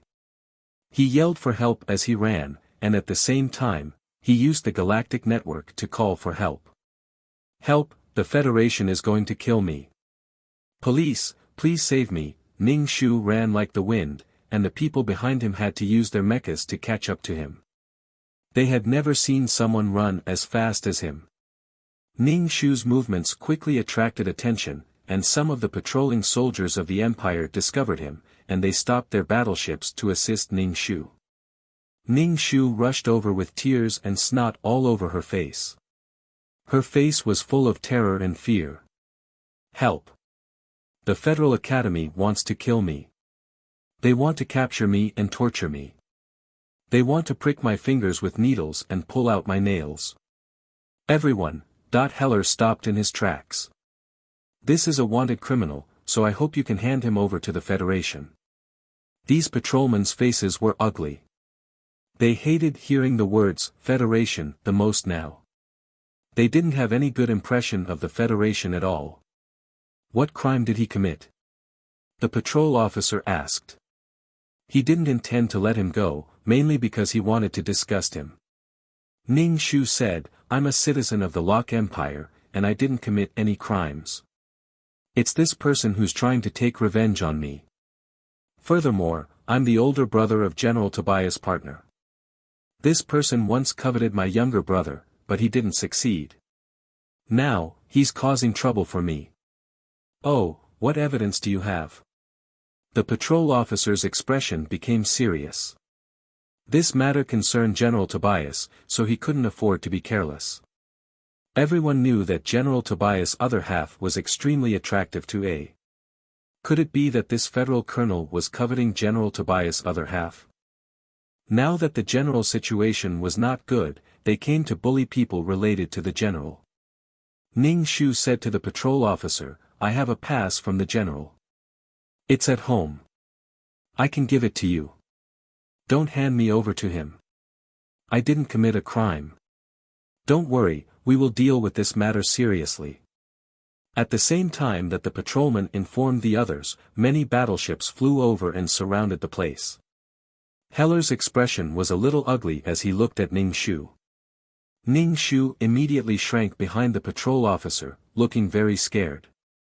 Some of the patrol officers accompanied Ning Shu home to get the pass to prove his identity, while others confronted Heller. This was no longer about Ning Shu. Instead, it was about the conflict between the Empire and the Federation. This matter had been magnified. Heller also knew that his identity as a federal colonel was sensitive, especially now that the Locke Empire was angry. He stayed here for personal reasons. This confrontation wouldn't do him any good. Who knew that this guy would run around like a shrew? The first time he didn't pay attention, he got tricked, and this time he did it again. He had really underestimated him. He thought that this guy would be trembling in fear when he saw him again. Instead, he was trembling behind the patrol officer, as if he had already done something to him. Anyway, this matter would definitely be reported, and the Locke Empire would definitely question the Federation. They would use this matter to cause trouble. Now, they had a good reason. Ning Shu also knew that this was an advantage for him. When he gave his statement, he described how he met Heller and how Heller forced him to go home and find his brother. If General Tobias hadn't arrived in time, her brother would have been snatched away. She was AB, so she had no value and would alert the enemy. She would definitely have been killed. Of course, he left out the part about the kidnapping. How could a mediocre B and a weak C kidnap a strong A with cool equipment? No one would believe him even if he said it out loud. Even if Heller said it out loud, he would be the one losing face, and the Federation might even blow this matter up. Is the person trained by the Federation useless? How could an ordinary person from the Federation tie him up? This document had to be verified. Even if General Tobias didn't testify, there were other people who went with Tobias, so the situation couldn't be clearer. As long as the authenticity of this document was proven, the Federation could be slapped in the face. Didn't the Federation say that it was for human rights and that there shouldn't be human trafficking for the sake of humanity? Even the smallest thing could be blown up. Ning Shu and Heller were locked up separately. You're on the other side of the mountain, and I'm on the other side of the water. Ning Shu sneered at Heller. Give up. My brother and General Tobias have already pledged themselves to each other. You don't have a chance. Heh, did you do that to my brother? You didn't steal my brother, so you're doing this to him. Heller shouted gloomily, shut up. Maybe I'll make you speechless. Stealing someone wasn't that serious, but harming a Federation general was a crime punishable by death. You're throwing all the shit at me. Ning Shu immediately covered his mouth in horror. Did you really do it? Are you going to kill me now? Heller really wanted to kill him right now. If this bastard was so troublesome, he would have snapped his neck even if Tobias had been there. He wouldn't fall for his trap now.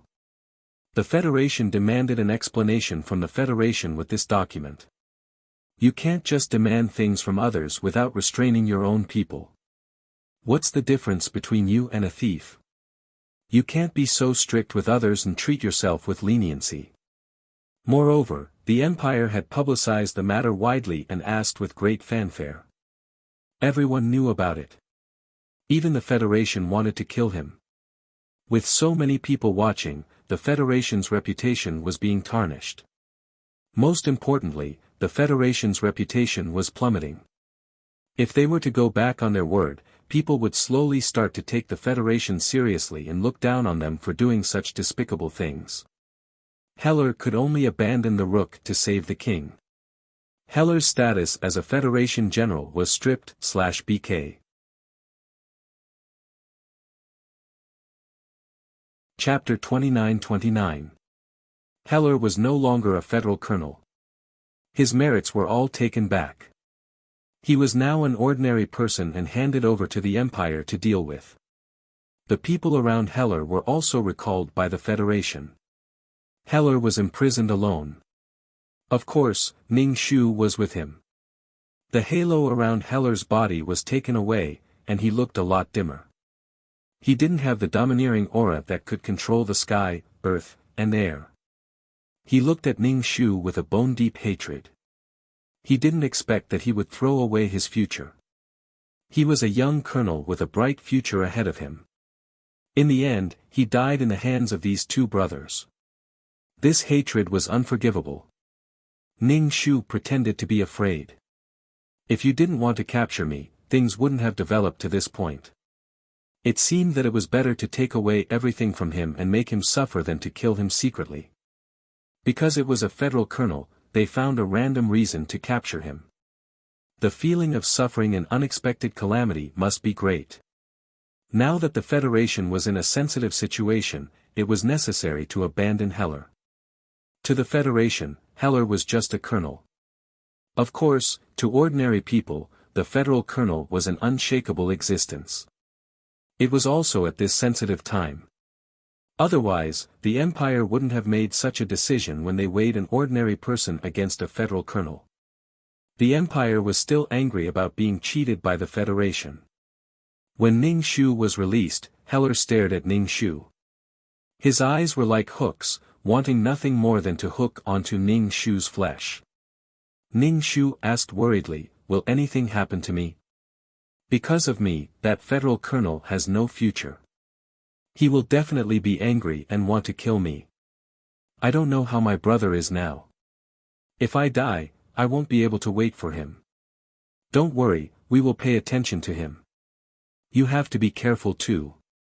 Ning Shu nodded. After returning home, she moved to another place. Of course, everything she did was under the Empire's nose. It was very real. She was so scared that she wanted to move. Ning Shu felt that it was better for Heller to be released. Since he was abandoned by the Federation, even if she killed him, the Federation wouldn't pursue the matter. Forget about pursuing the matter, she had to wash her hands clean. We have nothing to do with this guy. Ning Shu was more depressed about Tobias and Lance.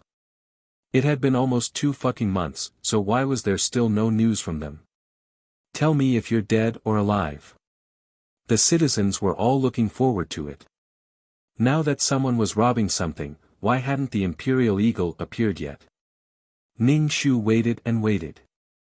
In the end, the dynasty released the explosive news that they had discovered a new star system and had already occupied it. My subjects, our territory has expanded again. Rejoice. Everyone was dumbfounded, including the Federation. The Lok Empire had secretly discovered a new star system and occupied it.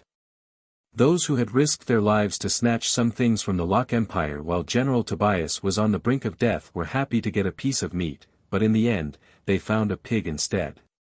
At this point, the Empire was no longer bothering to hide the truth. Instead, it directly stated that General Tobias had taken over these planets. Everyone applauded. Tobias? Wasn't he on the verge of death? It seemed that the Lok Empire was the one behind all this. They had escaped to occupy a star system, and who knew how many planets there were in a star system? Who knew how many resources and rare metals a planet had? It was going to explode. The Federation immediately questioned the Empire. The Empire directly said that they were doing this for the sake of humanity. They didn't know if there were any living creatures living in those star systems. If there was any danger, everyone would rush in together. Thus, the Lok Empire took the lead and took the risk. Now that the resistance of those planets had been suppressed, they could migrate to those planets if they wanted, but they had to have proof of identity from the Lok Empire. In short, those places were ours. It was so infuriating that everyone's eyes turned red with jealousy.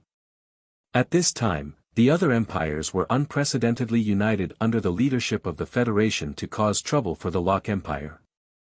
The Lok Empire said, all right, don't be angry. Everyone has a share. Of course, the planets with rich resources had already been taken by the Lok Empire. The ones left behind weren't that good, but they still had some meat. However, the citizens weren't satisfied. Why should they give it to them?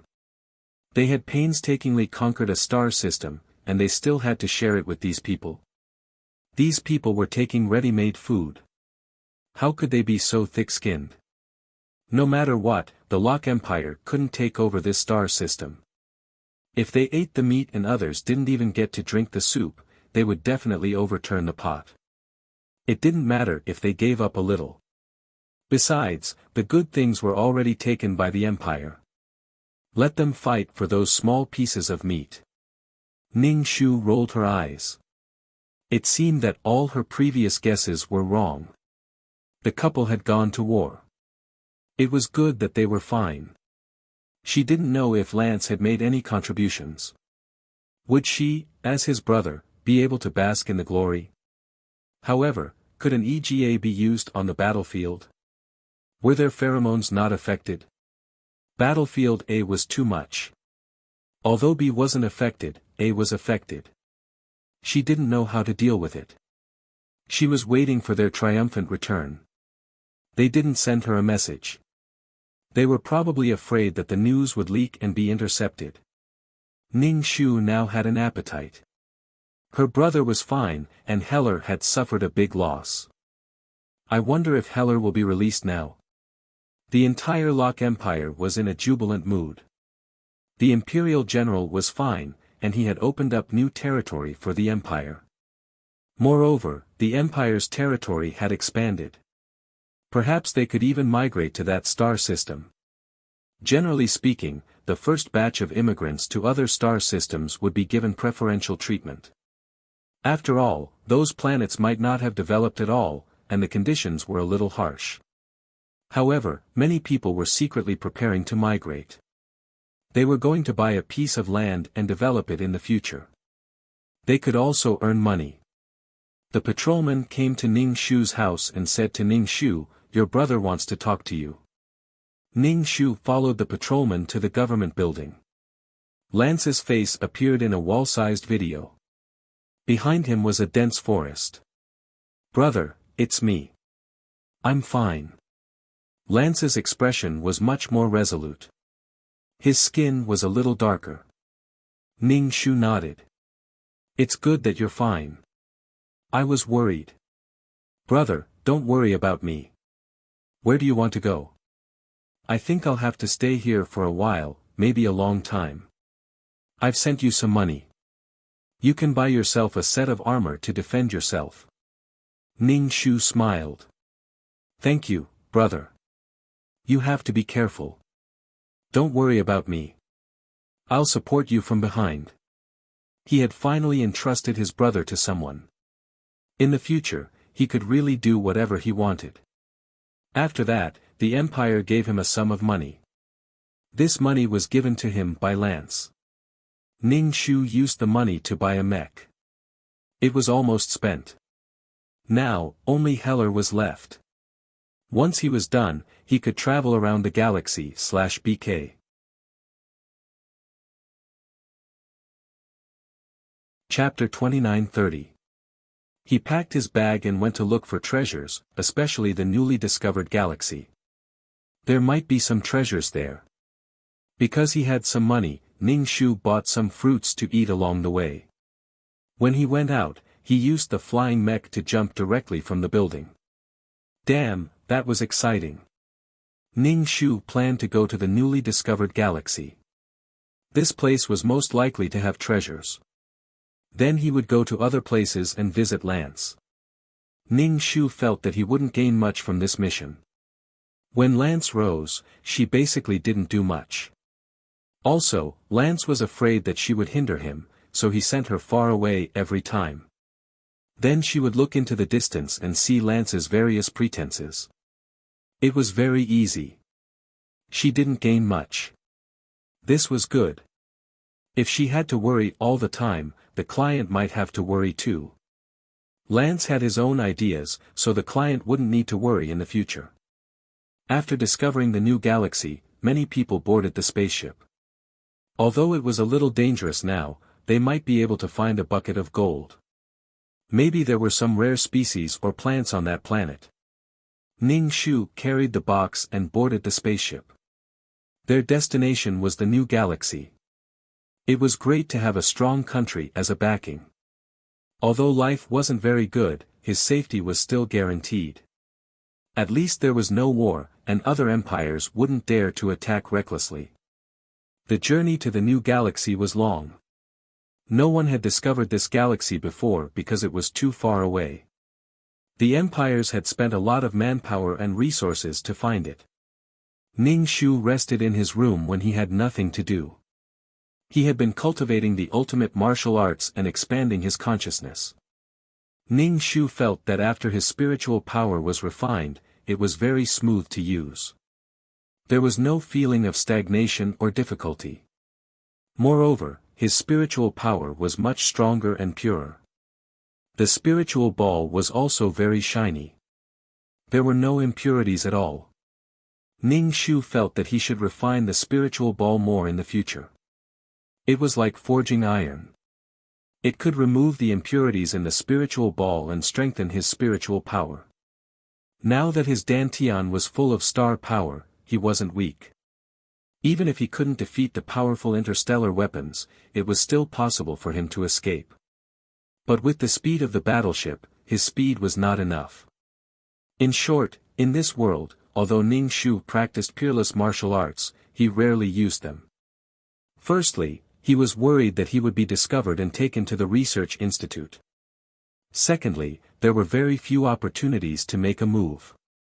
Even if she were to clash with a battleship, the speed of the battleship was very fast. If she were to use her chi form to clash with the battleship would definitely malfunction. If a bird hits a plane, the plane will crash. Even if a battleship were to collide with space dust, it would explode. Therefore, her peerless martial arts were still useful. When it was time for dinner, Ning Shu went to the cafeteria to eat. The food on the spaceship was very delicious, so it would be a waste not to try it. When Ning Shu picked up the fork, he hesitated for a moment. Previously, he had been robbed when he was eating, and the fork had almost pierced his throat. Ning Shu wasn't sure if there were any galactic pirates blocking the way to the Nova star system. After all, many people were heading there. Ning Shu picked up the fork and put it down. In the end, he could not resist the temptation of the steak and bit into the meat. The spaceship shook again. Ning Shu was speechless. This time, he did not know if it was a real galactic pirate or a fake one. Ning Shu put down the fork, but the spaceship was still shaking violently.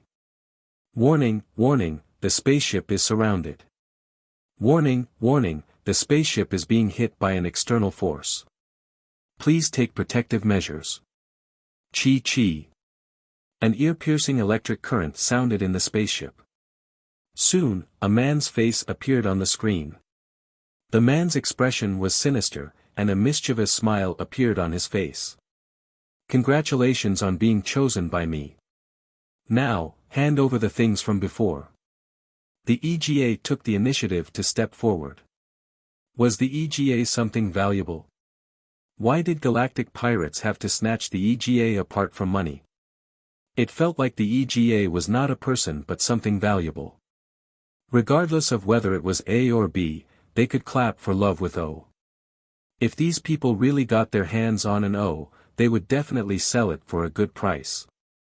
As soon as the galactic pirate spoke, everyone on the spaceship fell into fear and anger. Ning Shu returned to his room and took his box. Why did he always get robbed? The Federation was also awesome. They suppressed the Empire for no reason, but they did not care about these galactic pirates. Of course, the interstellar space was too vast, and the galactic pirates were not easy to deal with. The spaceship clanged from the collisions. They had no choice but to open the hatch to let the pirates in. Everyone was chased together by the violent galactic pirates, and the other galactic pirates began to search the spaceship for valuable items. Hardy and his group were probably the most gentle galactic pirates. These people were the real robbers, fierce and cruel. The passengers on the spaceship could only bear with it silently. Of course, there were some people with some strength, but after considering the other party's combat power, they chose to swallow their anger and pay to avoid disaster. The worst outcome was that these people not only stole money but also killed people. Their minds treated killing as entertainment, or they were afraid that the passengers would report them. Ning Shu did not intend to tolerate it this time. Looking at these galactic pirates, he released his strongest spiritual power and attacked the spiritual balls in their minds. The spiritual balls would backfire, and the pain caused by the backlash made these people cry out in pain. They held their heads and screamed. What's going on? The commotion soon attracted more space pirates. However, they were soon attacked by Ning Shu's spiritual power, and they held their heads in pain. That feeling was like being hit by a hammer. It was extremely painful. Ning Shu hugged his head and squatted in a corner. He was like an ordinary passenger, inconspicuous. The galactic pirate leader's face was cold and filled with killing intent. Impressive, you dare to resist. Seems like you don't remember how powerful the good guy galactic pirate gang is. Ning Shu was speechless. Good guy. He was sure it was not a taunt. Everyone's face turned pale. Who the hell attacked? It seemed like they were going to die here today. Facing the ferocious galactic pirates, ordinary people could not do anything. They just did what they were told and hoped that they could survive after taking the money. Only death awaited them if they angered these people. One of the passengers was covered in a mecha and pounced towards the galactic pirate leader. Obviously, he wanted to fight to the death. The galactic pirate leader's lips curled up coldly. With this level of skill, he wanted to resist. One move would be enough to kill him. His body would be torn into two. The galactic pirate leader raised his hand. It was covered in a mecha and had a gun. Ning Shu immediately released his spiritual power and gathered it to attack the galactic pirate leader. The galactic pirate leader groaned and staggered. He was knocked into the wall by his opponent and fell to the ground. Who attacked me? It's. Before he could finish his sentence, another strong spiritual power attacked his mind, causing his face to contort in pain.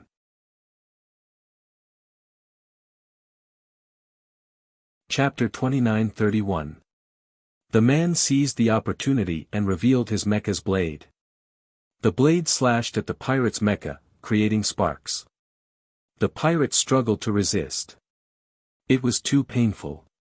His head felt like it was exploding, and his eyeballs were about to pop out of their sockets.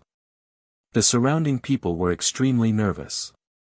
Seeing the two of them face off, some of the stronger ones began to deal with the other pirates.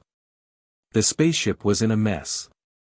Ning Shu also revealed his mecha and stabbed the pirate's body with the blade from his back. He quickly pulled it out and cut off the pirate's neck. Even if the interstellar medical technology was advanced, there was no hope for brain death if the body and head were separated for too long. Fresh blood splattered everywhere. Ning Shu quickly dodged to prevent himself from being stained with blood. The pirate's dead. The pirate's dead. Everyone cheered. There was a new ray of hope in the face of certain death. The passengers on the spaceship were filled with fighting spirit. Because the pirate's leader was dead, they all fled back to the battleship and used the battleship to ram into the spaceship. The spaceship quickly started to move, and in the end, they escaped from the pirates. Ning Shu heaved a sigh of relief. He had finally escaped. He managed to protect his suitcase, which contained all his belongings. Thank you. The man who attacked the pirate first thanked Ning Shu. Ning Shu smiled and said, "It's fine. Everyone was just trying to survive." After experiencing this crisis, the people on the spaceship suddenly became closer. There was nothing better than going through life and death together. In order to celebrate, everyone took out the things they had brought. There were fruits and wine. Ning Shu ate his steak with Duke sitting opposite him. He asked Ning Shu which part of the new star system was going and if they could go together. Ning Shu said that he was going to look for someone and that there was no need to go with him. Duke was a little disappointed. He left his contact information and said that they could meet up and have some fun when they were free. Ning Shu nodded. The spaceship flew for almost a month and finally reached the new star system. Ning Shu separated from Duke and went to look for Lance. After asking about the planet where the Locke Empire was stationed, Ning Shu went to look for Lance. This planet was almost undeveloped. There were primitive forests everywhere. Ning Shu searched for a long time before he found Lance. The military was stationed in the wilderness. The advancement of technology allowed the soldiers to live well and comfortably even in the wilderness. Ning Shu was only allowed to enter after he told Lance where he was from. Lance was surprised to see Ning Shu and asked, "Why are you here?" "I was worried about you, so I wanted to visit you personally." Ning Shu's smile was especially gratified, her eyes crinkling. Lance set up a tent and asked, "How long are you going to stay?" "Actually, I'm here to visit the new star system." "Are there any unique planets?" Ning Shu asked. "There are deserts where there are no living creatures, and they are not suitable for human habitation. There are also planets that are filled with water. Some planets have people, but their technology is very backward. In short, there are all kinds of planets. A planet full of water. Water is the source of life. If there's water, how can there be no life?" "Brother, I want to go to a planet full of water." What do you want to see? Water, of course. There might be some treasures there. When General Tobias returned and saw Ning Shu, he nodded slightly. Ning Shu immediately greeted, "Greetings, General Tobias. You two should talk more." General Tobias didn't disturb the two. Ning Shu asked curiously, "What's the relationship between the two of you now?" We're working partners. I can follow him and realize my value," Lance said calmly. "Then you two don't have any other relationship? Didn't you two already mark each other?" "Oh, that can only be considered a contractual relationship. We're working together now, so that relationship isn't important. He marked me, and I'm loyal to him. He trusts me," Lance said. Ning Shu nodded. "Do as you see fit. Then how did you get the pheromone on your body?" The pheromone would make it very inconvenient for Lance to be in the military. There were many A's in the military. There are inhibitors. Aren't inhibitors only able to suppress estrus? Ning Shu was a little puzzled. Could it be that she bought a fake inhibitor? "Big brother, there's a new type of inhibitor that can even control pheromones. It's something the Research Institute came up with out of boredom," Lance said. "Ning Shu, this thing must be very expensive." Under Lance's arrangement, someone took Ning Shu to a planet full of water. It seemed that Lance's position in the military wasn't low. However, the soldiers who took Ning Shu to the planet all had ugly expressions on their faces. It seemed that Lance didn't have much authority in the military. Others definitely thought that he had hooked up with General Tobias, and not many people in the military were willing to obey him. In particular, there was an O, who was like a toy that was bossing them around. Hence, these soldiers' attitude toward Ning Shu was also quite contemptuous. Ning Shu didn't care what these people thought. When he arrived at the planet, he discovered that it wasn't water that was on this planet. Instead, it was heavy water. This kind of water couldn't give birth to any life. With so much water, Ning Shu couldn't be bothered to put it away. It was useless. Even a goose feather would sink if it fell on this kind of water. No matter how light something was, it would sink to the bottom. Ning Shu reached out to scoop some water, but he couldn't scoop it up at all. This kind of water was very precious. After all, it was very rare. However, it was also very useless. However, Ning Shu felt that the mark between his eyebrows was a little hot. His hand was actually starting to absorb the heavy water. Moreover, Ning Shu could hear a tinkling sound coming from the mark between his eyebrows. It was as if a stream was flowing through it. Was this the mark of the water law absorbing the heavy water? Since it was absorbing, then so be it. Normally, the mark of the water law wouldn't absorb anything, unlike the mark of the wood law, which needed to be replenished at all times. He didn't know if there would be any side effects after absorbing the heavy water. Ning Shu was a little shocked. Was he going to absorb all the water on this planet? Oh my God, how much is this? Would the mark of the water law work? Perhaps it would stop absorbing after a while. Hey, you've seen it. Are you going or not? The soldier was a little impatient. Ning Shu said, "You guys go first. I want to stay here for a while. Please tell Lance." How troublesome. The soldiers boarded the battleship and left.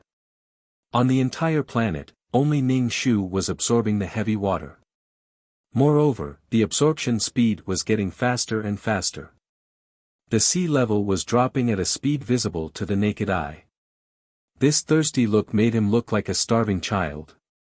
The sound of the water in the mark between his eyebrows was loud and soft. It was also very hot.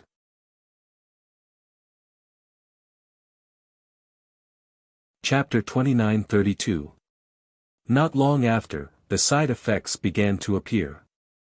Ning Shu's head was extremely heavy. His neck was almost unable to support his head anymore, and Ning Shu had no choice but to support his head with his hands. Did he have to support his head with both hands while walking?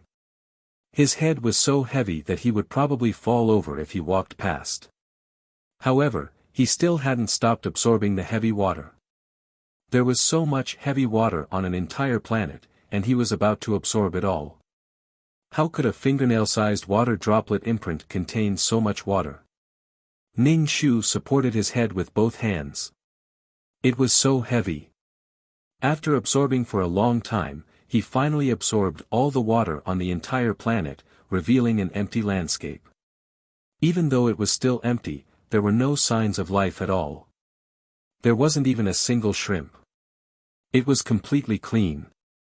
Lance came to find Ning Shu on his battleship, and his eyes immediately widened in shock when he saw that there was no water on the entire planet. "Where's the water?" Ning Shu replied with a serious expression, "You might not believe it, but I saw the water instantly evaporate." "Lance. Use battleship scan," Ning Shu said to the battleship's AI. "Scanning in progress. Please wait for a moment. The scan results indicate that there are rare metals under the mud. Stand here and don't move. I'm going back to find some people." Lance immediately returned to the army upon hearing that there were rare metals. Ning Shu pursed his lips. "I thought you were going to buy me some oranges." As long as it was about mineral deposits, everyone was as excited as if they had been injected with chicken blood. Lance was the one who had discovered this mineral, so the more credit he received, the better. Ning Shu wasn't interested in these rare metals. There was no point in bringing them back as he couldn't use them. If the technology of this plane continued to develop like this, perhaps it would develop to the point where it could travel through planes one day. When that time came, there might even be planar wars. Soon, General Tobias arrived. He quickly stationed the army here and marked this place as part of the Empire's territory. "Where's the water here?" Tobias asked with furrowed brows. The water here was different from normal water. It was supposed to be used for research, so why did it disappear after entering the water? Ning Shu immediately replied, "It really evaporated very quickly. I don't even know what happened." "You didn't see the scene at the time. It was truly spectacular." "Who else was here at the time?" Tobias asked. Several soldiers who had sent Ning Shu here stood up. "Sir, we received Lance's order to send him here, and then we came back." "So, you left them here and went back by yourselves?" The important thing was that they didn't see how the water disappeared. A few soldiers lowered their heads. They were already unhappy that Lance ordered them to work. She was just the general's personal slave, and she was acting like a tyrant over their heads. Lance was expressionless. He narrowed his eyes and glanced at these soldiers. It was not that he wanted to take revenge in the future, but the soldiers represented the dissatisfaction of many people with him. Just because he was EGA. The Federation always bragged about how everyone was equal, but where did that come from? There was no more water, but there were metal ores, which made up for some of the losses. Other than Lance's brother, no one saw how the water disappeared. This was too illogical. Of course, no one doubted Ning Shu. After all, he was only so big. If he jumped in, he wouldn't even make a splash before sinking to the bottom. Ning Shu held his head and heaved a sigh of relief. "Brother, are you not feeling well?" Lance saw that his brother was holding his head. "My head hurts." Lance returned with Ning Shu. Tobias had to stay here to take care of some matters. There had to be someone stationed on this planet, which meant that this planet had an owner. For a few days in a row, Ning Shu's head was very heavy. Her head was heavy and her feet were light. She kept tripping when she walked. Moreover, when she walked, the water in her head would sway left and right. It was really troublesome. Was this going to happen to him forever? If he had known, he wouldn't have inhaled so much. "Do you want to have your body checked?" Lance asked. He was walking unsteadily as if he were drunk. "I'm fine, I'll be fine after a while." Ning Shu hurriedly waved his hand. He didn't want to have a checkup. What if something really happened? Ning Shu felt his head become even heavier when he thought about how all the water on this planet was in his head. It was amazing that his watermelon-sized head could hold so much water. No, to be precise, such a small mark could hold so much water.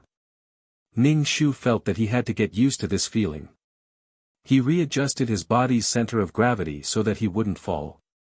When he regained his balance, Ning Shu's expression didn't change even though his head was still filled with the sound of water. Ning Shu prepared to explore other planets, such as planets that were full of yellow sand. However, he didn't find anything good. He had already explored most of the new galaxy. For example, he didn't find the Fire Master in the volcano. There were some rare metals, but Ning Shu didn't care about them. Even if it was a world's origin energy, it was still good. Why did these planes have so little world origin energy? Since there was so little world origin energy in these planes, why was the organization able to accumulate so much world origin energy? Could it be that extra world origin energy was born in the planes, and the organization kept it? Otherwise, Ning Shu couldn't figure out why there was so little world origin energy. It felt like picking peaches. When the peaches were ripe, they would be picked. In the end, she would wander around the peach tree and return in disappointment. If that was really the case, Ning Shu felt that he could give up looking for world origin energy in every world and look for other treasures instead. This time, he obtained the fire beads, found a way to refine his spiritual power, and gained a brain full of heavy water. Attention host, the mission has been completed. You will be leaving the world in 10 minutes. Please be prepared to leave. The system's voice sounded in Ning Shu's mind. It seemed that the idea of traveling around the galaxy wouldn't work. It was too time-consuming. The client wanted to come back. Ning Shu lay in the tent and waited for the transmission to return to the system space. After a moment of weightlessness, Ning Shu didn't open his eyes. He felt as if he had entered a fire cage. It was extremely hot. Ning Shu was about to melt. There were more than 10 fiery red beads in a transparent glass bottle on the coffee table. The heat radiating from these beads distorted the system space. What kind of bottle was this? It could withstand such a high temperature. The backup system said, because the temperature of the beads is too high, the system space can't store them. I bought this bottle from the exchange store. Ning Shu nodded, indicating that he understood. Such a hot thing couldn't be placed in the system space. Otherwise, his soul would feel uncomfortable. Ning Shu reached out to take the bottle away. As a result, his hand became transparent from the heat. What should he do? The temperature was so high. Ning Shu used his spiritual power to move the bottle to the corner. The spiritual ball was red from the heat. Ning Shu took the opportunity to refine the spiritual ball and then sat on the sofa. The sofa was near the coffee table. He felt that this place was especially hot.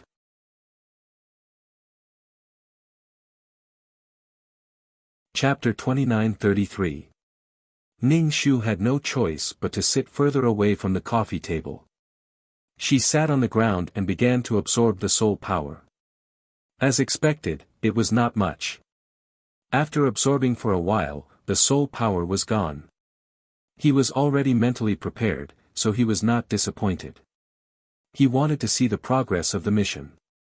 Name, Ning Shu. Age, 27. Level, Super Mission Taker Points, 487 plus 15, 10 million for 1 point.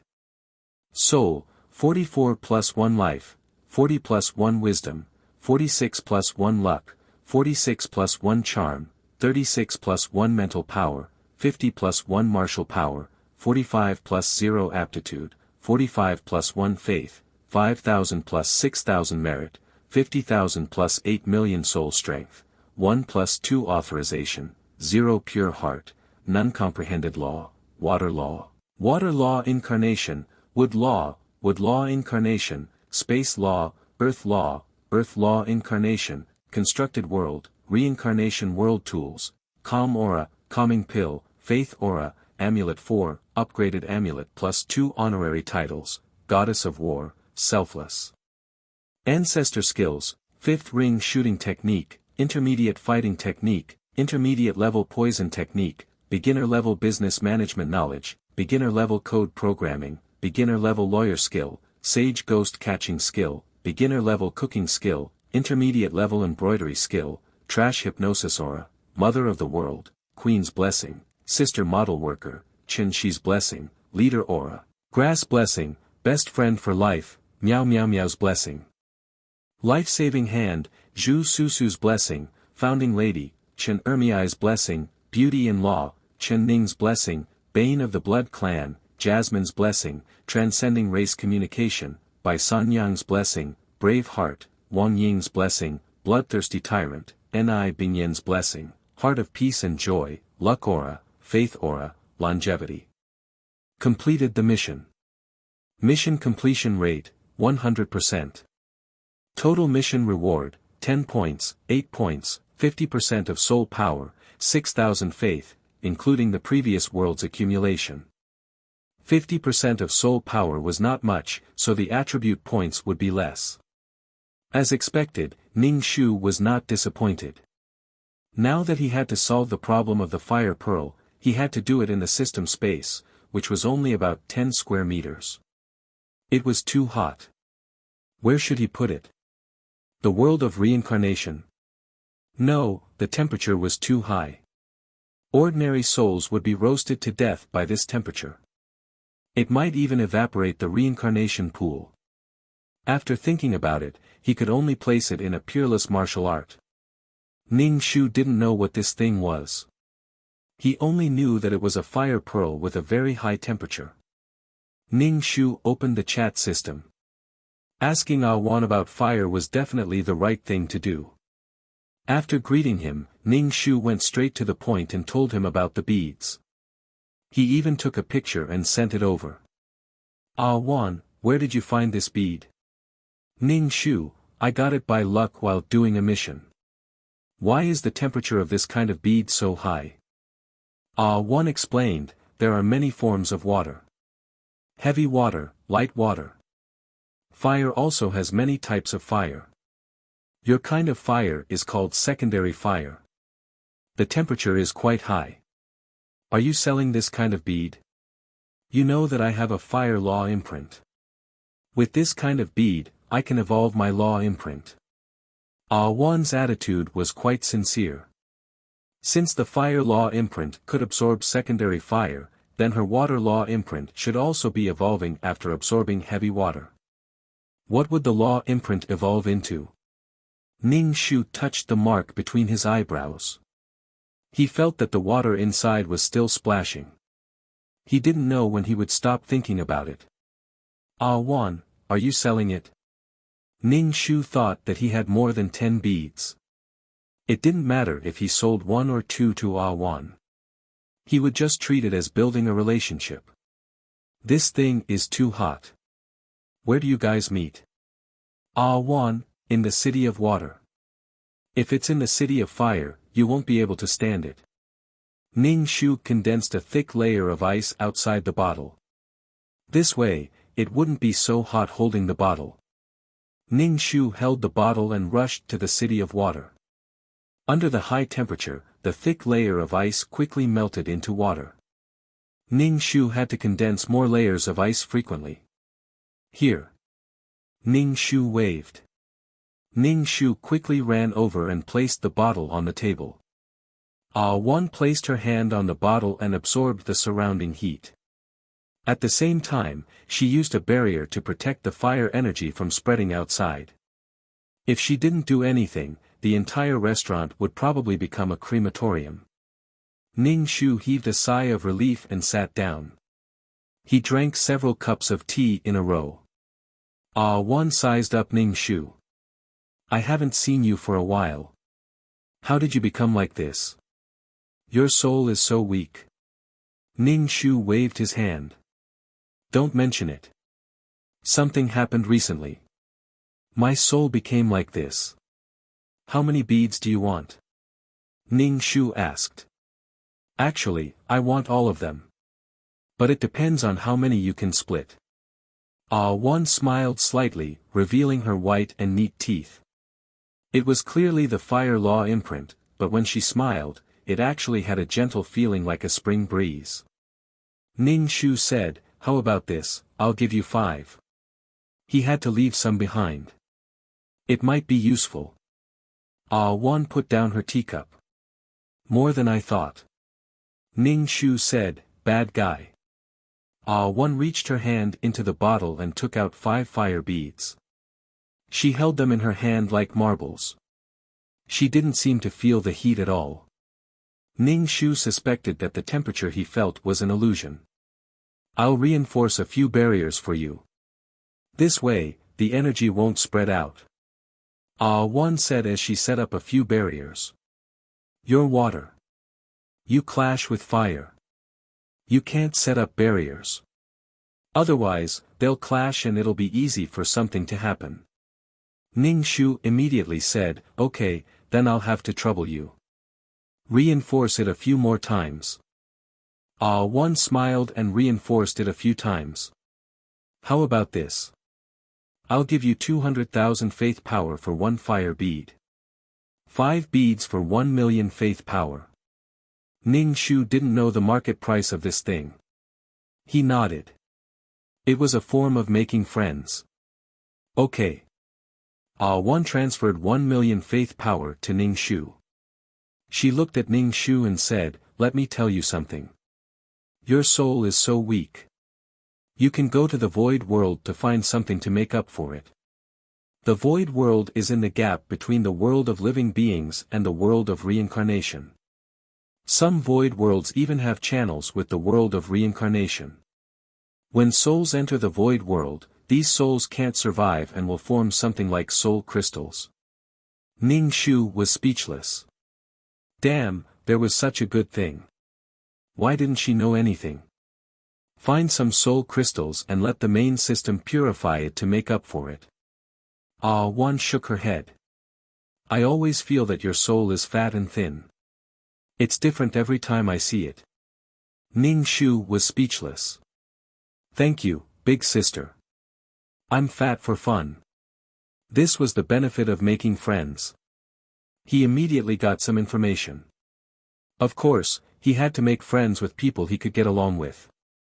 There are a few worlds that are especially easy to produce soul crystals. Find someone to buy a space channel. Maybe you'll be lucky enough to find some. Ah One stood up. "I'm leaving." "Okay, big sister, I'll send you off." Ning Shu hugged the glass bottle. It wasn't hot at all. Ah One raised her eyebrows. "Big sister?" Ning Shu hesitated. "What about a girl?"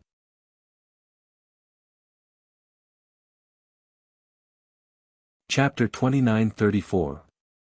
"Then you'd better call me big sister." Ah One said.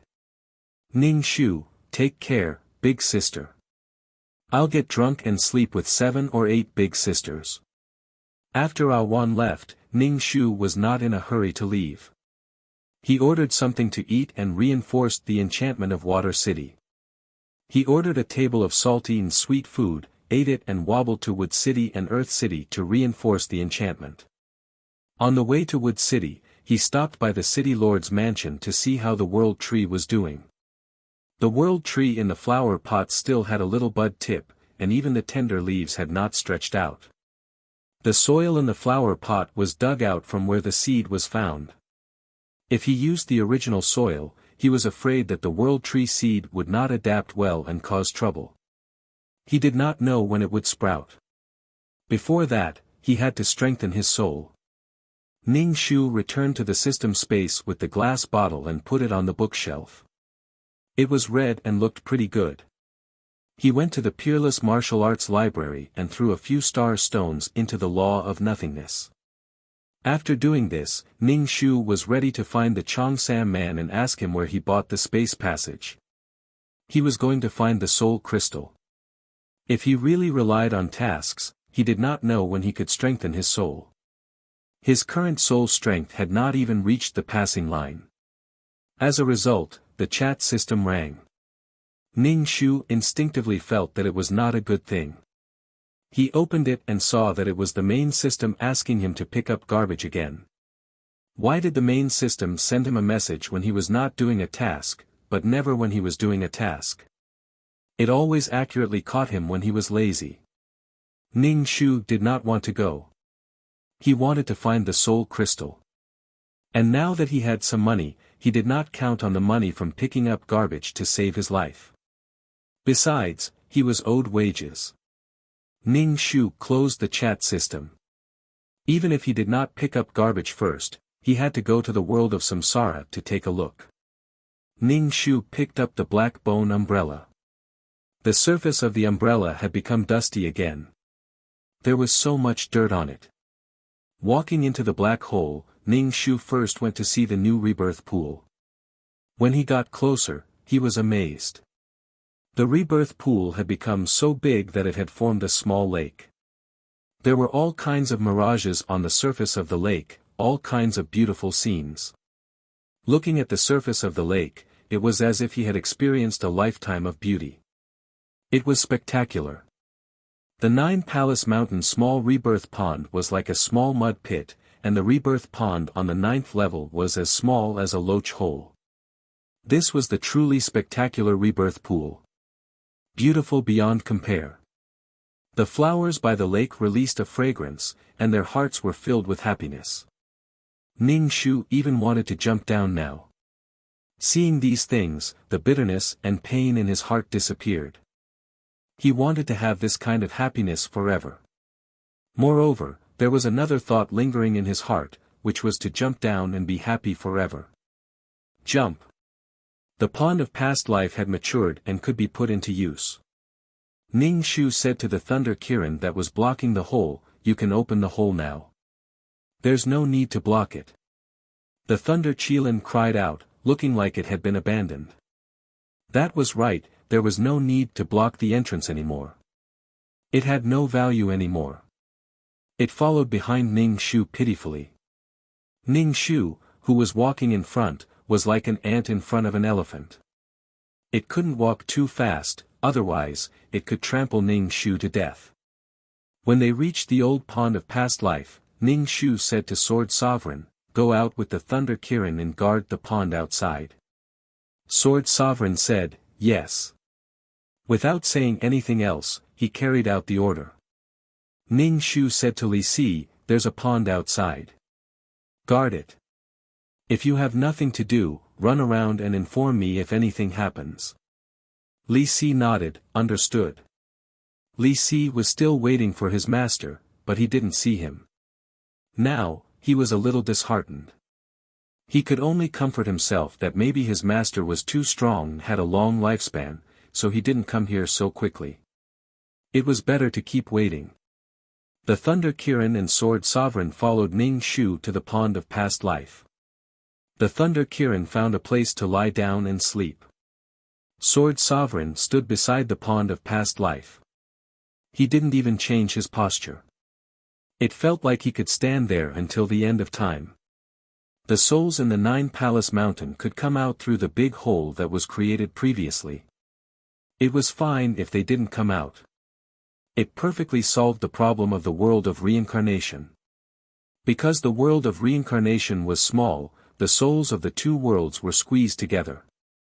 Now that the world of reincarnation was connected to the outside world, there was no problem of crowding. He didn't know if Black Fog was doing well with His Excellency.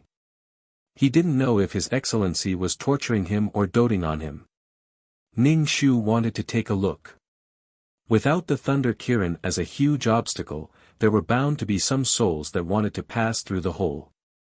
And, the outside world wasn't much different. It was just that the pond of past life was slightly bigger and was used for jumping. Now that his spiritual power had become stronger, he wanted to test how long the spatial tunnel was.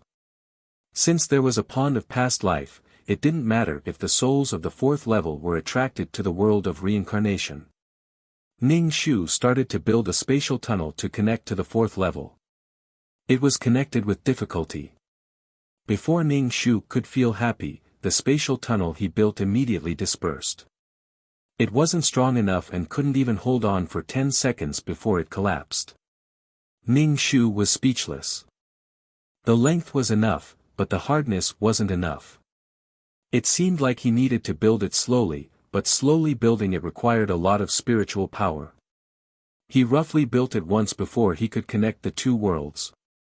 If he were to build it carefully, he might not have enough spiritual power after building half of it. However, Ning Shu could still intuitively feel that her mental strength had become much stronger. But he also felt how strong those big shots were.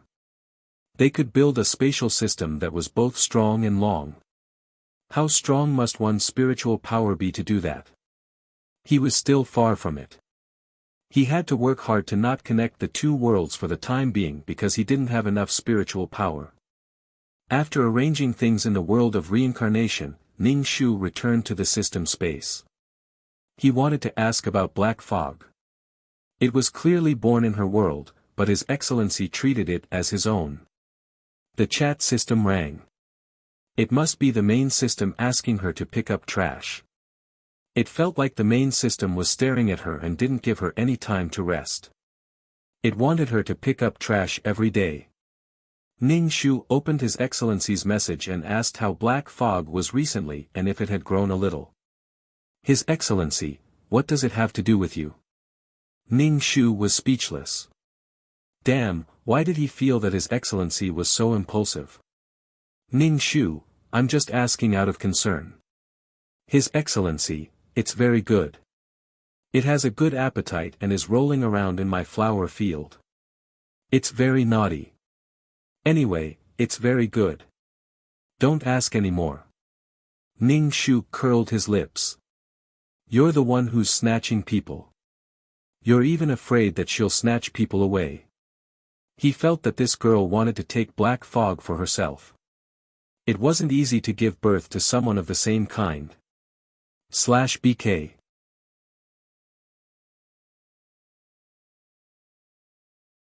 Chapter 2935. Or it didn't want her to come into contact with the Black Fog too much. Alright, you two can rely on each other. Ning Shu was bullied by His Excellency. Seeing the main system keep urging her to pick up the trash, Ning Shu couldn't help but retort, am I the only one in the world who picks up trash? Can't you find someone else? The main system, have you completed the monthly quota? Why are you so fierce if you haven't? Ning Shu, I'm super fierce. She wanted to find the soul crystals. Picking up trash was delayed. The main system, it's fine if you don't pick up the fragments, but you're sneaking into the void world, was this a threat? Only the silver-haired man knew about this. Ning Shu didn't believe that the Cheongsam man would be so stupid as to tell everyone about going to the void world. It must be the silver-haired man. Ning Shu had no choice but to go. She would pick up the fragments first before going for the soul crystals. Ning Shu asked Fragrant Wind to make a space passage for her to pick up the fragments. Why was it that the thing that he had wanted so much in the past had become so unrecognizable? Was it because the best was what she couldn't get, and she was bored after getting it? After a while, a space passage appeared in front of her. Ning Shu stepped into the space passage and arrived at the destination. Now it seemed that dealing with these fragments was the same as dealing with the corpses of the planes. It wasn't nice at all. Moreover, there were billions of planes, and there were planes dying every second.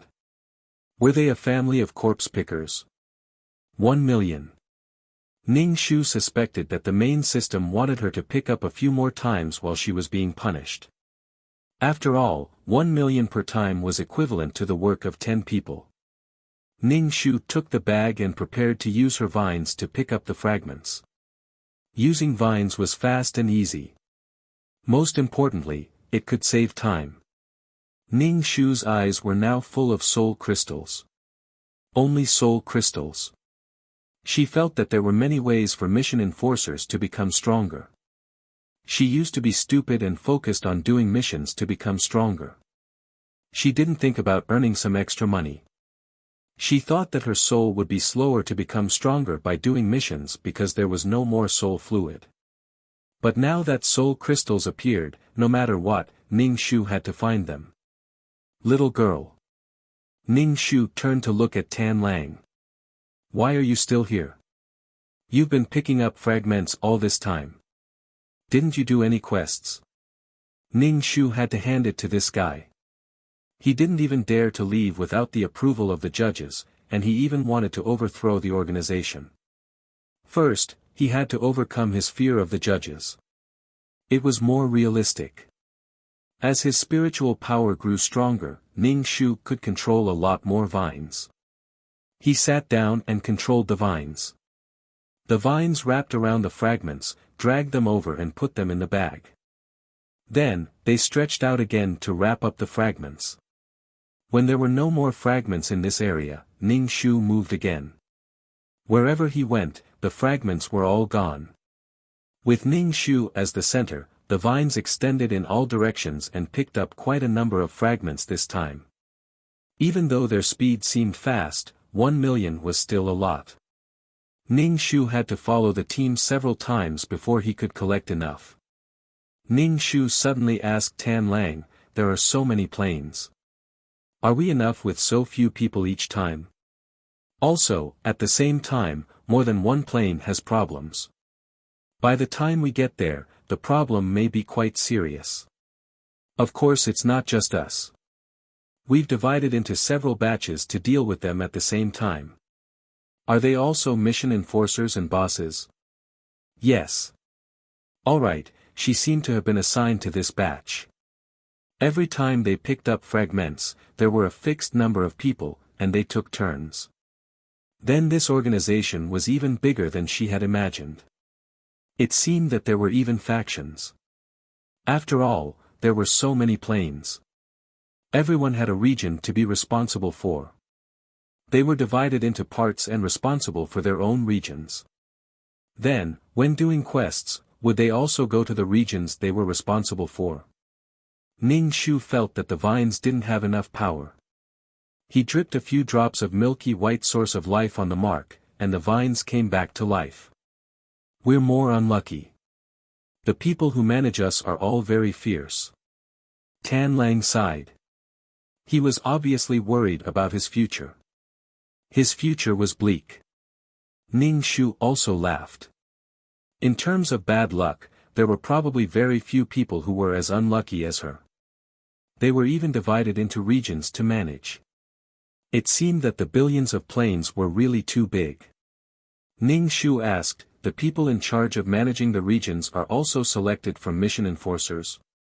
"Of course, but they're all very powerful. The main system is responsible for selecting the person in charge." Ning Shu blinked. If she became the person in charge of the region, she would go from being managed by others to managing others. That would be a proper promotion. It was equivalent to the head of a branch company. However, this kind of thing wouldn't be her turn for the time being anyway. She was very weak now, and managing people was too tiring. It was better to work hard and become stronger, and be more carefree. Ning Shu controlled the vines to pick up fragments while moving closer to Fragrant Wind. He asked, "Do you have extra star stones?" "No." Fragrant Wind was no longer irritable, but his expression was a little lifeless. He had been dealing with star stones until now. Before the Grand Uncle came back, Fragrant Wind had to deal with this. The army's affairs were temporarily handled by his deputy. He had to deal with star stones all the time. Now that the Grand Uncle seemed to have left, Fragrant Wind was dealing with it alone. He didn't even have the strength to throw a tantrum. If there wasn't any, then forget it. She would wait for some leftovers and then stay away from Fragrant Wind, who was on the verge of death. If this guy got impatient and threw star stones, she might be hit. The Grand Uncle didn't come back, which meant that he didn't find Jingqing. Ning Shu felt that it was safer for Jingqing to stay in the law of nothingness. He was a little afraid that Jingqing would suddenly appear in front of him. When connecting the planes, Ning Shu collected some star stones below. There weren't many.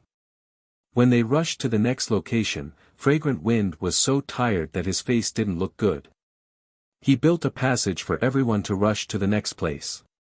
Ning Shu added a bit of life force and would attribute to him. The healer attribute came into play. Fragrant Wind waved his hand. This thing is useless to me. It's useless. Take a sip and you'll feel better. Ning Shu handed it to him. Fragrant Wind took a sip, smacked his lips, and drank it in big gulps. Ning Shu rubbed his hands and said, "It's okay." "Is it good?" "There's no taste, except for a little coolness."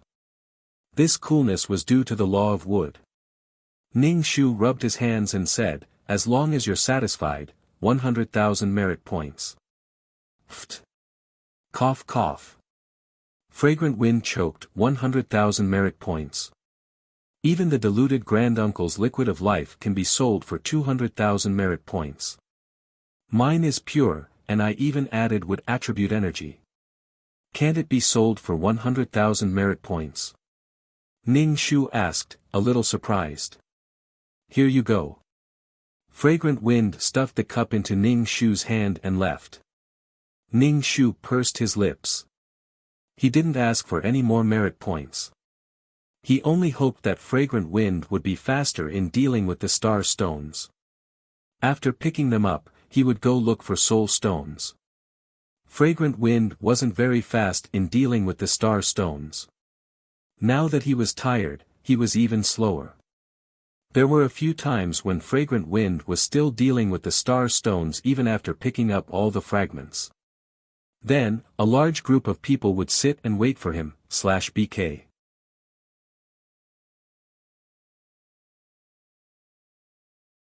Chapter 2936.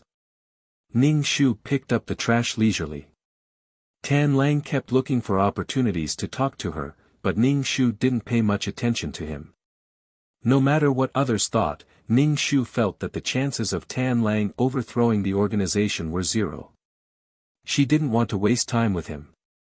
While picking up the fragments, Taishu came back and took over Fragrant Wind's job. Fragrant Wind heaved a sigh of relief, looking relieved. Watching Taishu handle the star stone, Ning Shu's heart felt like it was being scratched by a cat. Why did he come back? Had Jingqing been caught? If he hadn't been caught, how could he handle the star stone so peacefully?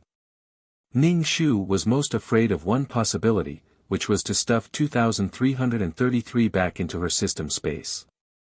If that was the case, Ning Shu really wanted to die. In order to avoid being scolded, Ning Shu didn't go over to ask and picked up the trash faster. Taishu was obviously more skilled than Fragrant Wind in handling the star stone, and his speed was much faster. Ning Shu silently picked up the scraps of the star stone. Every time he couldn't help but walk toward Taishu, Ning Shu would stop and turn in another direction whenever he felt Ning Shu looking at him. He didn't dare to go over and ask because Taishu's eyes were full of anger. It would be bad if he went over. After going through several places, he finally picked up enough fragments. Ning Shu asked Fragrant Wind to make a space passage and hurriedly ran back to the system space. "Backup system, are you there?" Ning Shu held his breath and asked. "Yes, what's the matter?" the system asked. Ning Shu heaved a sigh of relief. Fortunately, it wasn't Jingqing. If Jingqing had been caught, Jingqing would have been forced into the law of nothingness by now. She didn't want to know what happened between these two plastic brothers at all. In the future, Jingqing's life and death had nothing to do with her. It wasn't her turn to worry about him. Ning Shu went to the Time City to find the Chongsam man and prepared to go to the world of nothingness to find soul crystals. Ning Shu was willing to try any method that could strengthen the soul. "Why are you asking this? Do you want to buy a spatial passage?" The Chongsam man fanned himself and took a sip of tea. "Ning Shu, of course we're going to the nothingness. There are good things in the nothingness. Don't you want to go?" Other than the clingy heart, the harvest from the previous world was not bad. He had obtained the seed of the world tree and the spirit stone. Ning Shu already had a way to absorb spirit stones without impurities. First, he absorbed the spirit stone and used the spirit energy in it for his own use, which produced impurities. When he used his spirit energy to touch the fire bead, the heat generated by the fire bead would directly burn the spirit ball red. At this time, the tempering of the spiritual sphere could remove the impurities. It couldn't be any better. The spirit stone and the fire pearl are more compatible. The man in the Cheongsam squinted his foxy eyes and asked, "What kind of news did you receive this time? Let's go together and take care of each other." The words villains colluding together appeared in Ning Shu's mind. Ning Shu said, "I heard that it's illegal to go to the nothingness. The organization doesn't allow it." The man in the Cheongsam fanned himself indifferently. There are many things that the organization doesn't allow, but what should be done is still done. This isn't a big deal. The organization doesn't allow it on the surface, but they don't stop mission enforcers from going in private. I don't support the attitude of ignoring. Ning Shu said, "Oh. Actually, these mission enforcers finding ways to strengthen themselves was also good for the organization. The main system even used this to threaten her to pick up trash. I heard that some nothingness worlds give birth to soul crystals. These soul crystals contain the power of the soul," Ning Shu said, hoping to find some soul crystals to strengthen her soul. The man in the Cheongsam raised his eyebrows. "Don't you have soul fluid? Why are you looking for it? It's not easy to find. The probability is the same as looking for pearls in the river sand. It's tiring and a waste of time." Ning Shu sighed and shook her head. "I almost can't get soul fluid now. There was less and less soul fluid in that world." Shi and Yi Lin had also weakened their master-disciple relationship. Ning Shu wouldn't go to Yi Lin again. If she really wanted to get soul fluid, she would have to find it herself. Moreover, it was very likely that Yi Lin had already found it. Ning Shu wanted to find another way to get soul crystals.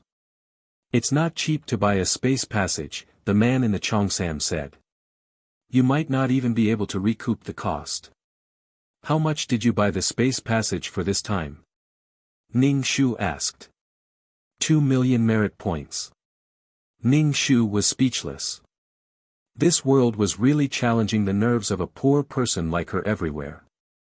"Do you think it's reasonable for a space passage to cost 2 million merit points?" If that was the case, would every space passage she asked Fragrant Wind to build cost 2 million merit points? At that time, it wasn't just a space passage. It was a man-made process behind it. A group of people wandered in the void world and sensed that there was something good in the void world. They memorized the location of the world and then built a space passage, including the space passage and information. It's not strange that it's worth so much money. Ning Shu asked, "Why don't you get the treasures in the world and sell them for more money? Why do you have to turn them into information? A piece of information can be sold to many people. How many times can an item be sold? As for whether you can get it or not, it depends on your own ability," the man in the Cheongsam said. Ning Shu grinned and asked, "Do you want to find soul crystals? We can pool the money to buy a space passage and reduce our losses. If they recruited a partner, they could look after each other. What if they encounter danger in the void world? I don't want to go. I don't need soul crystals." The man in the Cheongsam refused directly. "I like a leisurely life. If you have the money, you can go to the auction house to buy soul crystals. However, the price is a little low. The cost of these soul crystals is high, so the price will make you bankrupt." Ning Shu was speechless. Instead of looking for soul crystals, it's better to get soul fluid. The man in the Cheongsam suggested sincerely. Ning Shu sighed. No matter what, he had to find it and experience it. It didn't matter if he had to spend some money. He could earn more money. "You still want to go?" the man in the Cheongsam asked. "If you can get soul fluid, don't do this. Speaking of which, there were so many souls in her world of reincarnation. It was possible to make soul fluid, but she wouldn't do this. No, there's no soul fluid. Ning Shu shook his head. Are you going or not? If you don't go, I'll go by myself. Where did you buy the space passage? The man in the Cheongsam stood up, tidied up his clothes, and said to Ning Shu, I'll take you there. That place is hidden. You won't find it. After all, it's forbidden by the organization. We can't publicize it. Ning Shu followed the man in the Cheongsam to a small alley. There were many people setting up stalls to buy all kinds of things. Elder Chi, what's the new world this time? The man in the Cheongsam asked a gray-haired old man, /BK.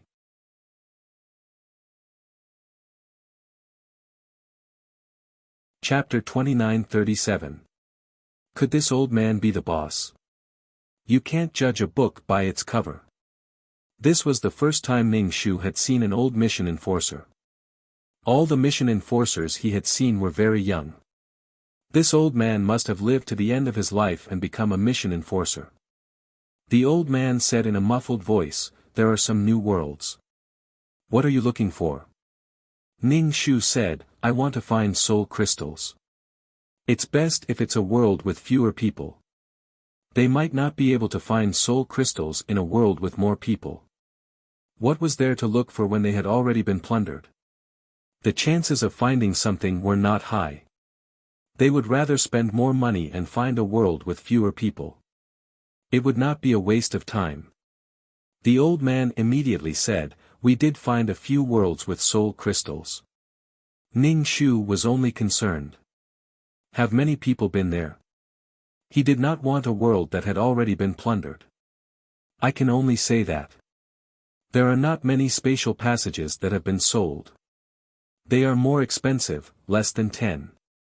Ning Shu and the man in the Cheongsam looked at each other. The man in the Cheongsam nodded. Okay. Ning Shu asked, how much is the price? 3 million merit points. Ning Shu clutched his heart in pain. Why was it so expensive? Can it be cheaper? Ning Shu had to bargain. This price was beyond Ning Shu's expectations. Spatial passages that are sold in large quantities are cheaper. Things like information are rare and fast, the old man said. Ning Shu looked at the man in the Cheongsam. Are you going? The man in the Cheongsam smiled and said word by word, no. Going. Ning Shu rolled his eyes. People with fine souls were so willful. Ning Shu took it. I want the one from a new world. Okay. The old man gave Ning Shu something that looked like an animal's fur. There was a complicated array on it. Ning Shu trembled as he took out 3 million. The old man smiled like a kind old man. He stroked his beard and said to Ning Shu, come again next time. Ning Shu grinned awkwardly. If she did this a few more times, she would really go bankrupt. A few million each time. How many millions could her assets be worth? Ning Shu asked, where are soul crystals usually found? The world of nothingness was definitely not big. After all, it was in the gap between the plane and the world of samsara.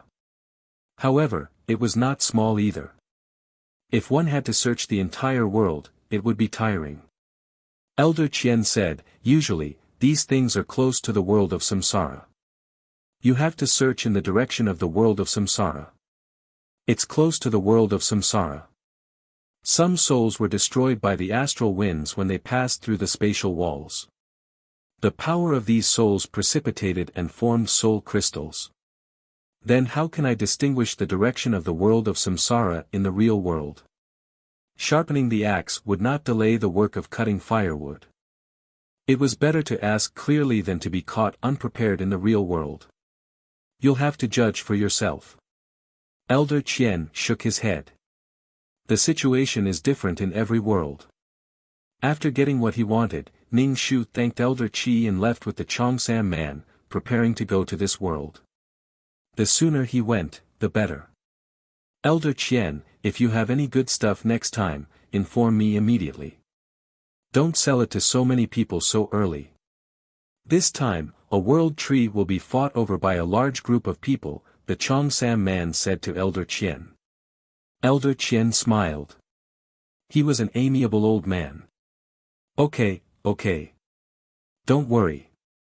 After leaving the alley, Ning Shu asked, "Who is Elder Qian?" "You don't know him. He's the embodiment of the spatial laws.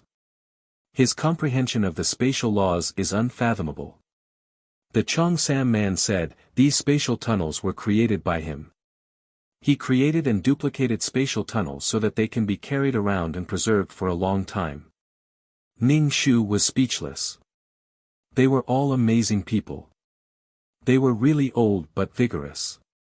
No, when a person died, his soul did not differentiate age. After all, he did not have a body to hold him back. When he went to war, there was no Elder Qian. When they reached the restaurant, Ning Shu went to a private room. The Cheongsam man said to Ning Shu, "Go from here. Do you want me to accompany you? Can you give me 1.5 million merit points? Even if you don't want me to pay, I won't go." The Cheongsam man waved his hand. "Hurry up and go. I don't know how many spatial tunnels Elder Qian has sold in such a short time." Ning Shu hurriedly opened the array formation, and a tunnel appeared. Ning Shu turned his head and asked, "If you really don't go, I won't charge you. How about that?" He felt a little guilty. He was not doing a mission. At least there was a reminder before doing a mission. He was going to a brand new unknown world. "Hurry up and go. I'm not in the mood to look for things now." With the world tree, all his energy was focused on nurturing it. Okay. Ning Shu walked alone in the empty spatial tunnel. It was quiet. Only his own footsteps could be heard. Occasionally, the spatial tunnel would shake. Ning Shu hurriedly stopped and waited until it stopped shaking before continuing. If there was a problem with the spatial tunnel, it would be easy to fall into an unknown spatial crevice and be rolled into pieces. When he finally exited the spatial tunnel, Ning Shu fell to the ground. He looked around and saw that it was a dark world. He did not know if it was because it was dark or because it was gloomy. Ning Shu opened the black bone umbrella. There was no harm in holding it. There was no one around. It was very quiet. Ning Shu suspected that he had arrived at the world of reincarnation. Now, he had to choose a direction that was close to the world of reincarnation. Ning Shu felt that he had the world of reincarnation. Why couldn't he sense it? What was special about the world of reincarnation? It was dry and there was no life. Ning Shu closed his eyes and sensed. Which direction had less life? Which direction was close to the world of reincarnation? With the law of life, Ning Shu did not believe that he could not sense the strength of life. In Ning Shu's consciousness, there were green and white light spots in some directions. There were also places where there were very few green light spots. If these green and white light spots represented life, then he only needed to walk towards the direction with less life. Ning Shu chose a direction and walked over with the black bone umbrella. It was indeed an underdeveloped world. He could not use the law here. The only thing he could use was the law of life. However, the law of life did not seem to have much fighting power. This world was so dead, but Ning Shu clearly felt the existence of life. He did not know if there were any indigenous people in this world. After a while, the sky was completely dark. He could not even see his own fingers. It was as dark as ink. Ning Shu had no choice but to use his mental strength to explore the path ahead. However, this darkness could actually prevent his mental strength from penetrating. It also contaminated his mental strength ball, causing it to be covered in a layer of black ash. Ning Shu quickly retracted his mental strength. If he used it again, his mental strength ball might turn into a charcoal ball. Since he could not walk, Ning Shu stopped. He held the black bone umbrella tightly and waited for daybreak. He came at the wrong time. It was dark. This world was very dangerous. It could even contaminate mental strength. It was scary. However, since he was already here, Ning Shu would not leave until the last moment. 3 million merit points. /BK.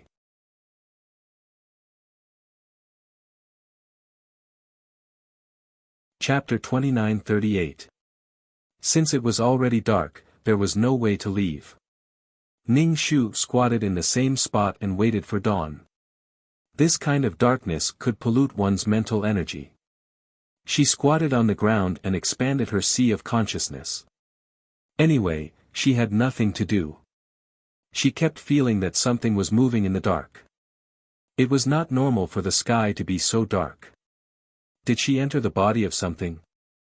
Otherwise, how could it be so dark?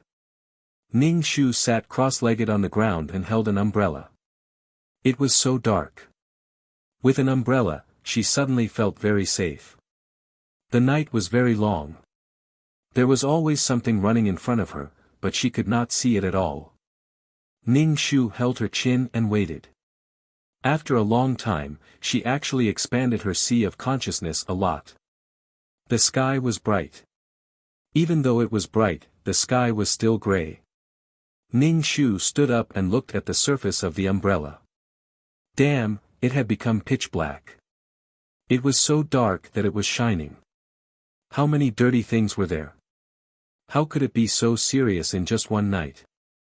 If she stayed in this world, her soul might be seriously polluted. Ning Shu quickened her pace and walked in the direction she had determined before. She walked and walked in this place, but she could not walk to the end. As for the soul crystal, she did not see a single one. The dirt on the surface of the umbrella had become very sticky. It was like asphalt. When pressed, it felt soft. It was indescribably disgusting. At the same time, it meant that there were too many things polluting the soul. Ning Shu wondered if she should give up on this world. She did not want her soul to be polluted because she could not find the soul crystal in the end. Kakik. A sound similar to a burp came from the space. She felt that the whole space was shaking. Then, rain poured down from the sky. This kind of rain was scalding and could melt her soul. Ning Shu felt that her soul was burning. It was very painful and was about to disappear. Damn, what's going on? Ning Shu hurriedly ran back the way he came. He was not running, but swimming. This feeling was like a person swimming in water. It was painful. Ning Shu was about to be burned. Teleport back to the space. Ning Shu said to the backup system. It didn't matter if the 3 million was gone, but in this situation, survival was more important. Sorry, it seems like the space has been locked. We can't connect to the space node you're in. We can't teleport back to the system space, the backup system said objectively and calmly. Ning Shu was speechless. It was baffling. Could it be that he was going to die here for no reason? He didn't even know what was going on. If he died, he had to know the reason. Did you eat something dirty again? Someone's voice could be heard faintly, and the space was padding rhythmically, as if it was comforting him. Someone? Ning Shu's eyes lit up. There's someone here. Help. Is there anyone here? He couldn't go out, and the laws weren't easy to use. If he used spiritual power, the spiritual sphere would be contaminated, and this water could even devour spiritual power. If this continued, she would be swallowed by the water. Ning Shu used the law of life to water the vines. The vines could still be used in front of him. Ning Shu used the vines to prop them up, preventing them from being corroded by the water. But this water actually corroded the vines. As soon as the vines came into contact with the water, they turned black. He had never seen this kind of water before. It fell from the sky and drowned the whole world. What dirty thing did she eat? Could it be that she was really eaten by something? The space trembled, and the water flowed rapidly in one direction. Ning Shu was carried away by the rapid flow of water, and then fell down from the cliff that was 10,000 feet high. Ning Shu was drenched in water. It was as if red-hot molten iron had fallen from the sky and poured on his head. He was cooked. Ning Shu hurriedly avoided the water. He looked up and saw a huge yiksha. Beside the yiksha was a cloud of black fog. And the black fog was vomiting, and Ning Shu was vomited out like this. She probably came to the world of samsara, so she could see these two things. And she was eaten by the black fog. His soul was almost melted by the black fog's stomach acid. How did she walk into the black fog's body? Ning Shu looked at his soul and felt that it was a little weaker. It was corroded by the stomach acid. Before, it was just a small cloud of black fog, but now it had grown so big that it covered the sky. How many souls did His Excellency feed this fellow for it to grow so quickly? It swelled up like it was fed hormones. Also, when His Excellency didn't meet people, did he turn into a yiksha? That was too fierce. She couldn't even compare to a single hair on His Excellency's leg. From this, one could see how big His Excellency was. I told you not to eat some souls, you won't be able to digest them. His Excellency said while patting the black fog. He was probably trying to help the black fog breathe. Ning Shu shouted, "Oi, I am below you. Look down." But no one cared about him. The black fog vomited for a while and then stopped. Ning Shu looked around. He guessed that they really reached the world of samsara. Not far away, he could actually see a sea of flowers. This was the first time Ning Shu saw His Excellency's flowers. Some of the flowers were especially large, especially frightening, and very terrifying. It was as if the flowers were malicious ghosts. They were so big that Ning Shu suspected that he had become small. Fortunately, His Excellency didn't send such big and scary flowers. Was it because of the clap during the teleportation? Ning Shu jumped up to greet him. He used the vines to rise up. His Excellency. His Excellency stared at Ning Shu with his big eyes. Ning Shu was like an ant, while His Excellency's eyes were as big as a fist. His Excellency's figure gradually shrank and turned into an elegant human figure in a tuxedo. His Excellency patted the black fog. You go back first. The black fog went back. Obviously, the vomiting made him very uncomfortable. After the black fog left, His Excellency said, "You are that dirty thing." Ning Shu asked, "The black fog has grown so big. Is this the world of samsara?" "No, it is the void world beside the world of samsara." His Excellency said lightly, "This is my territory now." Ning Shu asked again, "Why not the world of samsara? Why here?" His Excellency said, "Why do you have so many questions? In the world of samsara, there are souls stealing flowers every day. There are so many that I am too lazy to eat them. Someone actually dared to steal the flowers of a crazy demon." Ning Shu looked at the flowers that were taller than trees. "Why would they steal your flowers? Why would someone like such ugly flowers? These flowers contain the power of souls. Of course, there are souls stealing them. What are you doing here? Stealing flowers." His Excellency looked at Ning Shu indifferently. "Ning Shu, if I knew that you were here, I would definitely not waste 3 million merit points." Whether this information was wrong or not, it was not certain whether there were soul crystals or not. Then he would buy 3 million merit points. But the person who bought the information might not get anything and wasted time. In the end, he got nothing. Was there no one who smashed the stall?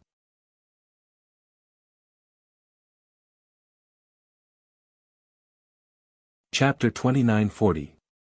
Ning Shu rushed to the world of samsara without stopping. She decided to plant all the weeds in the world of samsara.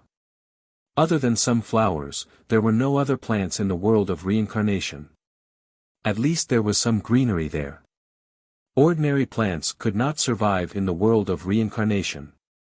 Ning Shu called Li Si and the Sword King over to help him plant the weeds.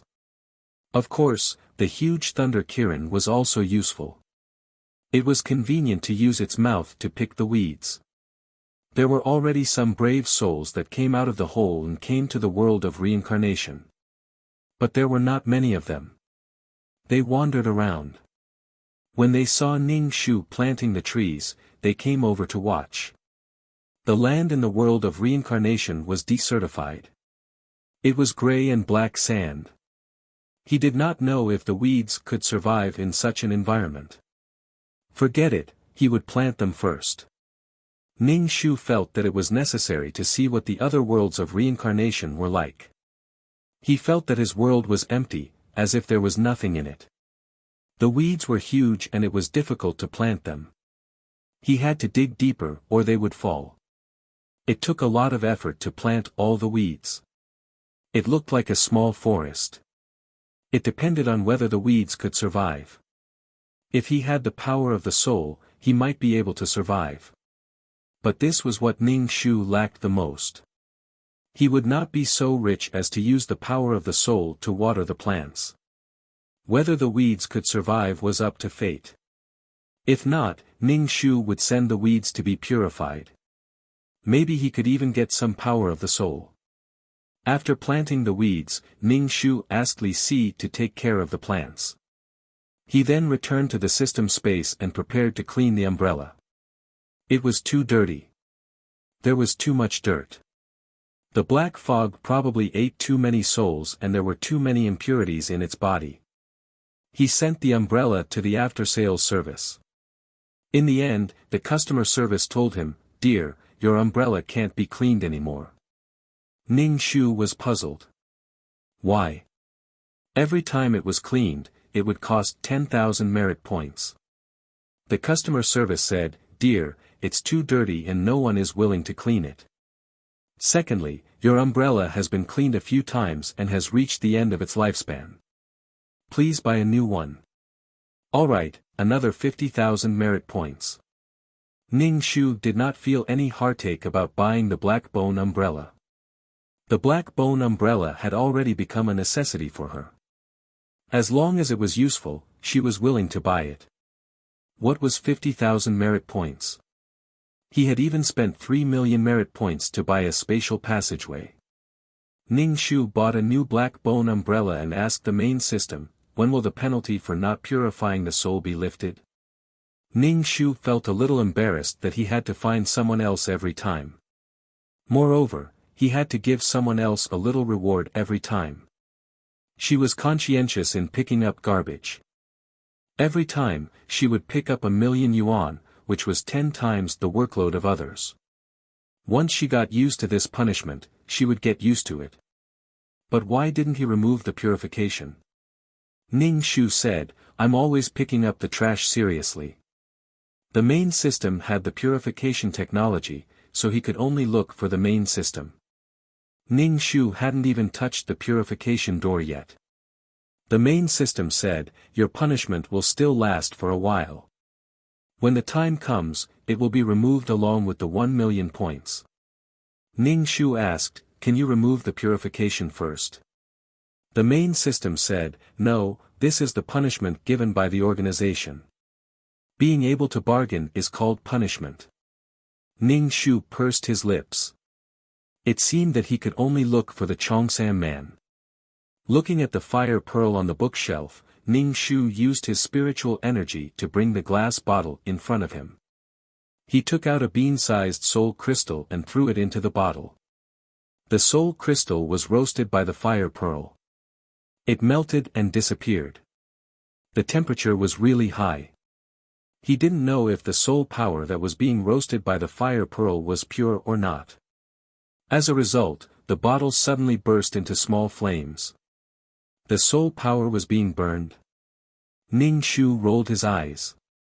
It seemed that using the high temperature was useless. Ning Shu gave up on the experiment for now. He held the black bone umbrella and looked for the Chongsam man. "You're back so soon. Did you find anything good?" the Cheongsam man asked. Every time he saw the Cheongsam man, he was so relaxed. Ning Shu felt that he was running around like a dog. I found something, but don't mention the process. Ning Shu sat down to drink water and took out the soul crystal. He took out all the soul crystals. Ning Shu didn't have the habit of saving things now. It was useless to save them, so he might as well use them himself. Maybe he wouldn't have any left. Such a big soul crystal. The Cheongsam man was shocked when he saw the soul crystal. Where did you find it? In that world, right?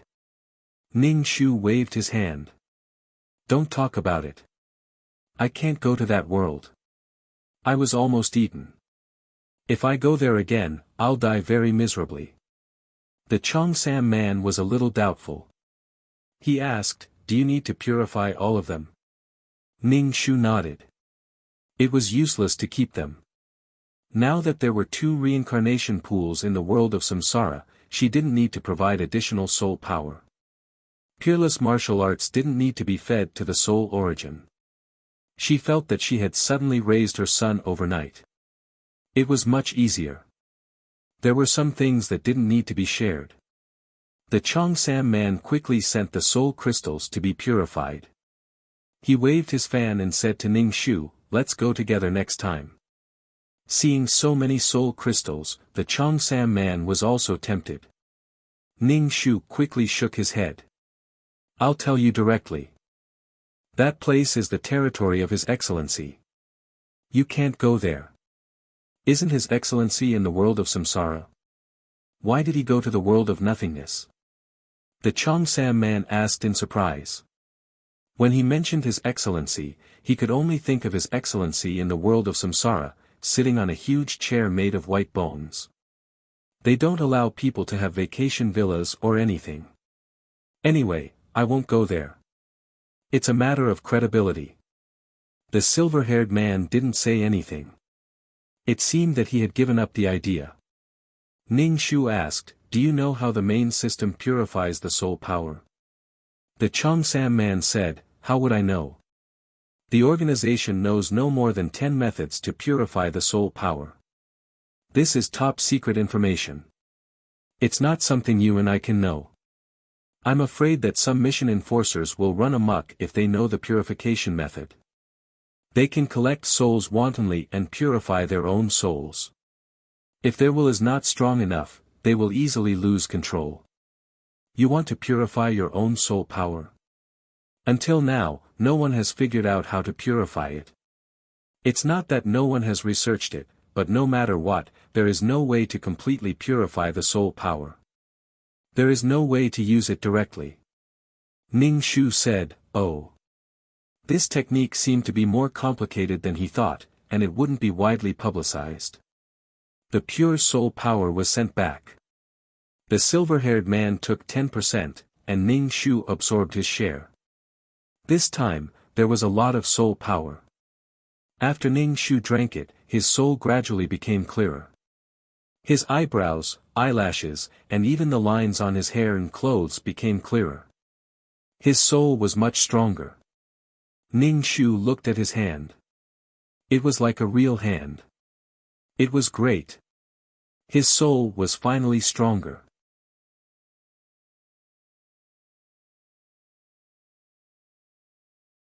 Chapter 2942. Alright, it was true that she knew too little about the world tree. She only knew that each leaf of the world tree was a world. That alone was awesome. The Cheongsam man put away the world tree. There was nothing left in his palm. Does your soul still hurt? She felt uncomfortable when she first fused. Was the Cheongsam man still feeling uncomfortable? It's a little uncomfortable. The roots of the world tree want to take root in the soul. It will definitely hurt. Ning Shu was speechless. Now that you mention it, it's so scary. Take root in the soul. What do you use to cut open the soul?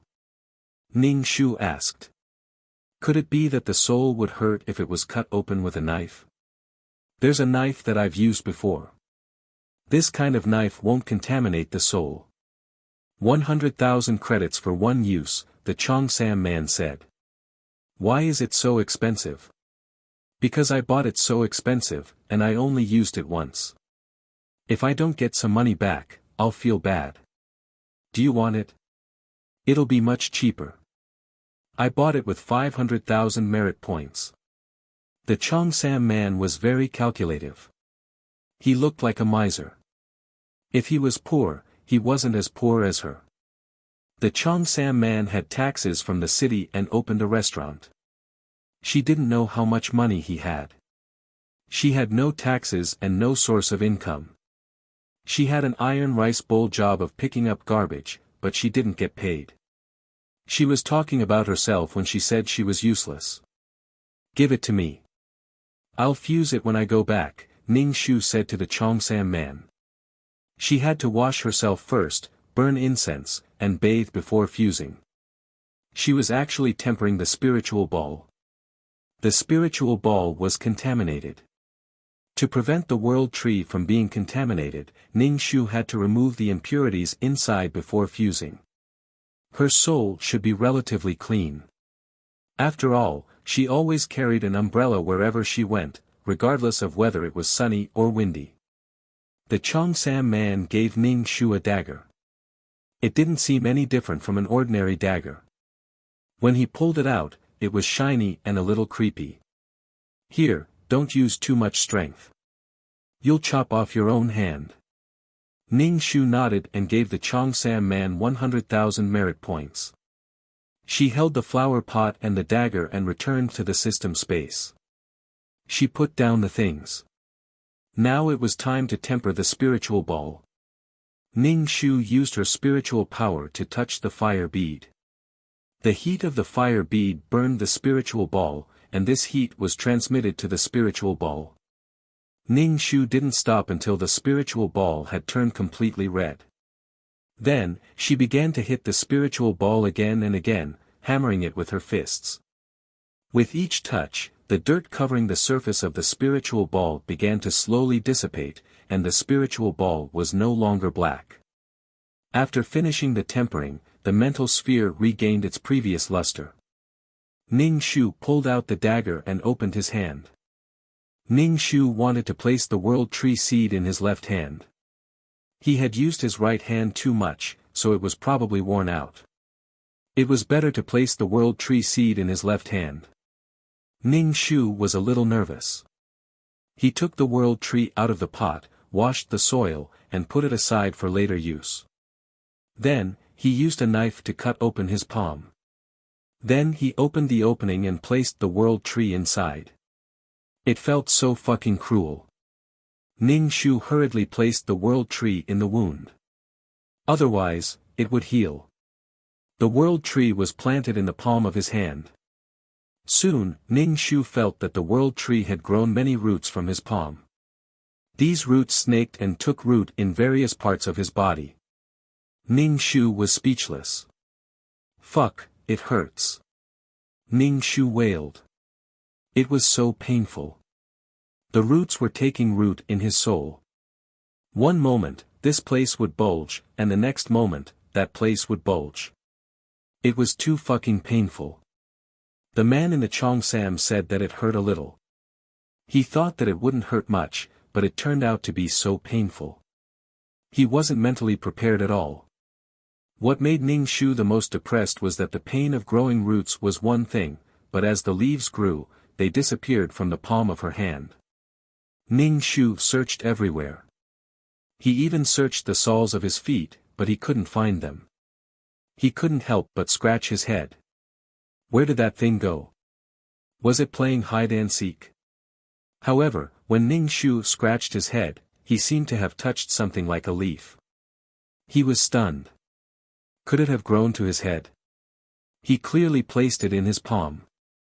Why did it grow to his head? Ning Shu took a look in the mirror. Fuck, it really grew to his head. Did it settle on the crown of his head? He stared at two leaves. They would grow in the future. How could he face others with such an image? A tree on his head in the future. Ning Shu really wanted to pull this thing out. However, he used a little strength. The roots pulled at his soul and it hurt. He didn't want to be like this. If he had known it would grow to his head, Ning Shu wouldn't have fused with it. Why did it grow to his head? He didn't want to lose face. The top of his head was green. Ning Shu really wanted to take a pair of scissors and directly cut off the world tree that was like 2 tender green tea leaves. This image would be a joke in the future. It was too embarrassing. Ning Shu found it hard to accept. He felt bitter. If he really cut off the world tree, he would feel terrible. However, with the world tree on his head, he felt even worse. In addition to doing tasks, he had to wander around when he had nothing to do. He had to look at the world of reincarnation and have a meal in a restaurant.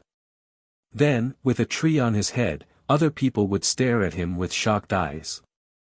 Ning Shu felt a little unbearable. For a long time, Ning Shu still couldn't accept this cruel fact. He had no choice but to tie up his hair. Then he twisted his hair and made a bun. He put the world tree in his hair so that it couldn't be seen. He could cover it temporarily. However, the world tree would grow. At that time, the bun wouldn't be able to cover it at all. Would he wear a towering headscarf on his head in the future? He didn't want to go out at all. He didn't want to see people even if the plastic surgery failed. However, he had to consult whether it was possible to relocate the world tree. If it didn't work, he could let it be on his head and hide in his soul. However, the buds were waving in the wind on his head. Ning Shu dragged his tired body to find the silver-haired man to consult. The silver-haired man saw Ning Shu and sat down. He asked, "What do you want to consult this time?" Ning Shu raised his hand and gently removed the bun on his head, revealing the buds of the world tree inside. He put his head close to the silver-haired man so that he could see the buds in his hair clearly. He asked in a low voice, "Look, can you let the world tree grow in another place? This place won't work." It was really embarrassing. The silver-haired man twitched the corner of his mouth. "The world tree has time to grow. When the time is right, it will automatically hide in your soul. I planted it in my hand, but it suddenly grew on my head." Why? Would the world tree only emerge from his head when he summoned it in the future? Ning Shu couldn't accept it. He pounded the ground and cried bitterly. The silver-haired man stretched out his finger and stopped at the mark between Ning Shu's eyebrows. He sensed it and withdrew his hand. He said, "The world tree will find the best place to grow. There are rules of life between the eyebrows. Being close to the rules of life will make the world tree grow better, /BK.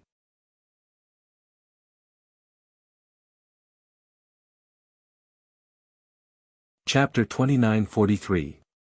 It absorbed a little of the power of the rules of life, so it ran to the top of your head. It actually cares about your image, or it would have grown on your forehead. Ning Shu was speechless. I really have to thank it. It's so fucking considerate. Ning Shu asked, "How do you solve it?" It was fine if it grew on the top of her head, but could it be hidden? This is not easy to solve. You can't control where it wants to grow, the silver-haired man said calmly. Ning Shu tidied up her bun. You can at least make it hide, right? Why can some people hide? For example, the man in the Cheongsam could hide it directly in his body. She felt that her seedling was a little unique, rebellious, wanton, and free. It floated on her head. It stays where it is because it's the same everywhere. Once there's a suitable place for it to grow, it will definitely move. As for hiding it, that's because there's not enough energy. It needs energy to stretch it out, so it might as well hide it. All living things have the instinct to protect themselves, and the world tree is the same. Ning Shu was speechless. Can it return to my hand in the future? She planted it in her hand and ran to the top of her head. It was cooler in her hand. When she reached out, a tree grew out of her palm. Yes, it should be able to sense your intentions. It should return, but the world tree always needs energy. It's hard to say if it will return to its previous nest. Ning Shu was speechless. It should, maybe, go back. It should, maybe, not go back. Ning Shu had nothing to live for. In this situation, she might be more cautious and merge with the world tree. And she felt that the roots were still implanted in her soul. Ning Shu felt that she should learn some prophecy law or something. No matter what she did, she should make a prophecy. Her luck had never been good. Although it grew on her head, according to the silver-haired man, it should be a good thing. With the rules of life nurturing the world tree, it should grow well. But the problem was that her bun couldn't cover the branches anymore. Was she really going to walk around with a tree on her head? If she hung some lights and ribbons, she would be a walking Christmas tree. The silver-haired man asked, "Is there anything else you want to ask?" Ning Shu shook his head. "No, how much is it?" 50,000 merit points. It was not a big problem, and the price was not expensive. Ning Shu transferred the money to the silver-haired man. Then, he suddenly thought of something. "Did you tell the main system about me going to the Nihility world? Otherwise, the main system would use her trip to the Nihility world to threaten her to pick up trash." The silver-haired man was stunned. "What are you talking about? Everyone is well aware of this." Could it be that he had really wronged the silver-haired man? Ning Shu laughed and said, "I'm just saying. I'll leave first." Ning Shu walked out of the consultation room with the umbrella in hand. He paused at the door and touched the meatball on his head to make sure it was still there. Walking on the street, Ning Shu always felt that many people were staring at the ball on his head, as if they knew what was hidden inside. Ning Shu thought, "I must be too sensitive." Ning Shu was most worried that the meatball on his head would grow and stay on his head. She probably would not go anywhere except for missions. Ning Shu returned to the system space and took out the spiritual stone. He absorbed a lot of spiritual power from the spiritual stone. The ping-pong ball grew to the size of a basketball. However, the luster on the surface of the spiritual ball was dim, and it was inconvenient to use it without refining it. It was just a rough absorption, and it was not his yet. Only after refining it and removing the impurities and pollution would it be his. After absorbing enough, Ning Shu stopped and used his spiritual power to play with the fire beads and refine it. It grew from the size of a basketball to the size of a baseball. Now that my soul has grown bigger, I can try to connect the world of reincarnation and the fourth level of Nine Palace Mountain. Ning Shu took advantage of the umbrella and went to the world of reincarnation. He was ready to lead the souls of the fourth level into the world of reincarnation. When the hole was blocked, some souls tried to get out. Now that the hole was wide open and there was no giant thunder Kirin guarding it, the souls inside did not come out. There were not many souls wandering outside, and it was empty. He wanted to lead the souls of orcs or humans to the outside world. Ning Shu took a deep breath and felt his scalp itch. He felt the world tree poking at him, wanting to merge with him. Ning Shu did not know if this was a good thing or a bad thing. It seemed like fragrant wind was also the world tree. He focused on building the spatial tunnel. It had to be very sturdy, or else it would break down easily. Fortunately, he used the spiritual stone and had enough spiritual power. It was very taxing, and he was so tired at the last stage that he gritted his teeth and persevered. Finally, the two planes were connected. At the same time, the spatial tunnel began to hide. It could not be seen or touched, but there was a tunnel in front of him. Ning Shu sat cross-legged beside the spatial tunnel, betting on whether the first to come out would be an orc or a human. In essence, no matter if it was a human or an orc, they were all human souls. Soon, the first soul appeared. It was a human soul. Looking around, this person was very confused and scratched his head. When he saw Ning Shu squatting there, his eyes lit up. "What is this place? Am I not dead?" Miss, who are you? The soul asked politely, Ning Shu. Ning Shu said, you are dead. This is hell, the place where you can reincarnate. He pointed at the pool of reincarnation. The soul was quickly attracted by the pool of reincarnation. He walked toward it step by step as if he had lost his mind. The pool of reincarnation was very big, and there were all kinds of beautiful mirages. Everyone saw different things. Coupled with the fragrance of the flowers, it was hard for anyone to resist the feeling of happiness. Soon, many souls came through the spatial tunnel. These souls belonged to humans, orcs, and all kinds of animals. They appeared in this world in a flash. Some people did not understand what was going on and were very confused. Some were attracted by the pool of reincarnation and jumped in without hesitation. Some were very vigilant and looked around. Seeing that the spatial tunnel could be used, Ning Shu was relieved. However, he had to check it in the future to avoid any problems with the spatial tunnel. With the pool of reincarnation, the orcs who were used as a transit point would probably be extinct. It was not an estimate, but a certainty. They were originally a deformed species, created by the heavenly Tao to reincarnate. There was no need. They should be eliminated from history.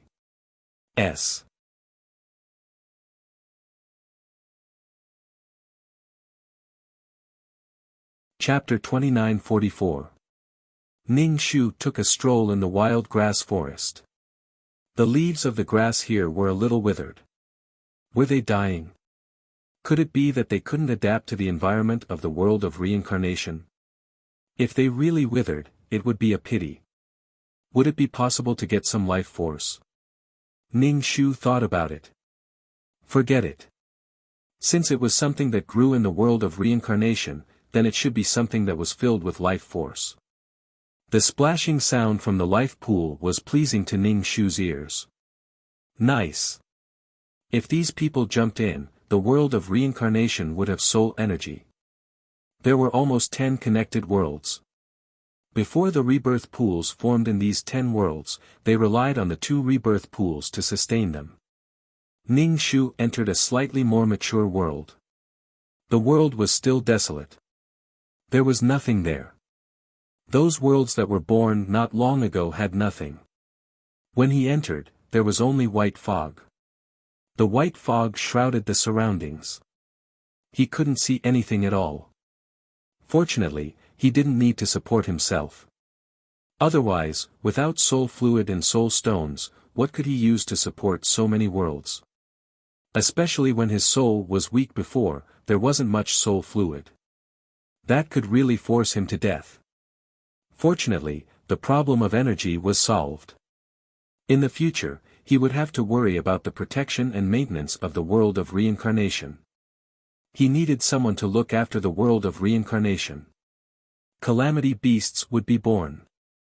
These beasts needed skeletons to destroy them. Anyway, Ning Shu's soul couldn't stand the stench of the beasts. If he got close, he would be contaminated. But how to mass-produce skeletons and mass-produce skeletons was a complete mystery. Everything had to be created from scratch. Then how long had the organization existed?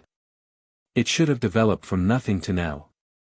Now, the most worrying thing was the peerless martial art. What method should she use to remove the law of nothingness from the peerless martial art? Ning Shu touched her head. She was afraid that the bun would fall apart and the bud would be exposed. In the future, the bun wouldn't be able to cover it. Would she have to use a wig and make a huge bun? Ning Shu planned to enter the 5th world. The problem of the 4th world was solved. He should be able to enter the 5th world. In the end, he still couldn't squeeze in. After trying a few times, he was repelled. He squeezed in with difficulty but was ejected. What was going on? Why does this world always reject me? Is it because I'm not strong enough? Most likely, the granduncles and abyssal prefects were only able to enter because they weren't strong enough. Unable to squeeze in, Ning Shu gave up. If she didn't want to go, then so be it. She guessed that this world didn't need her, so she refused to let an outsider like her in. Ning Shu returned to the system space and prepared to complete the mission. The Cheongsam man sent a message. Ning Shu opened the chat panel and read the message. The Cheongsam man said, "There's something good. Do you want to go?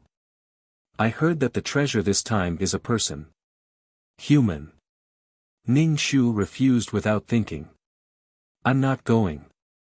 She was already traumatized by this person. If there was another one like her heart, she would really explode on the spot. "Ning Shu, I'm going to do a mission." Her behavior was as strange as someone who took the initiative to do homework or take the initiative to work overtime.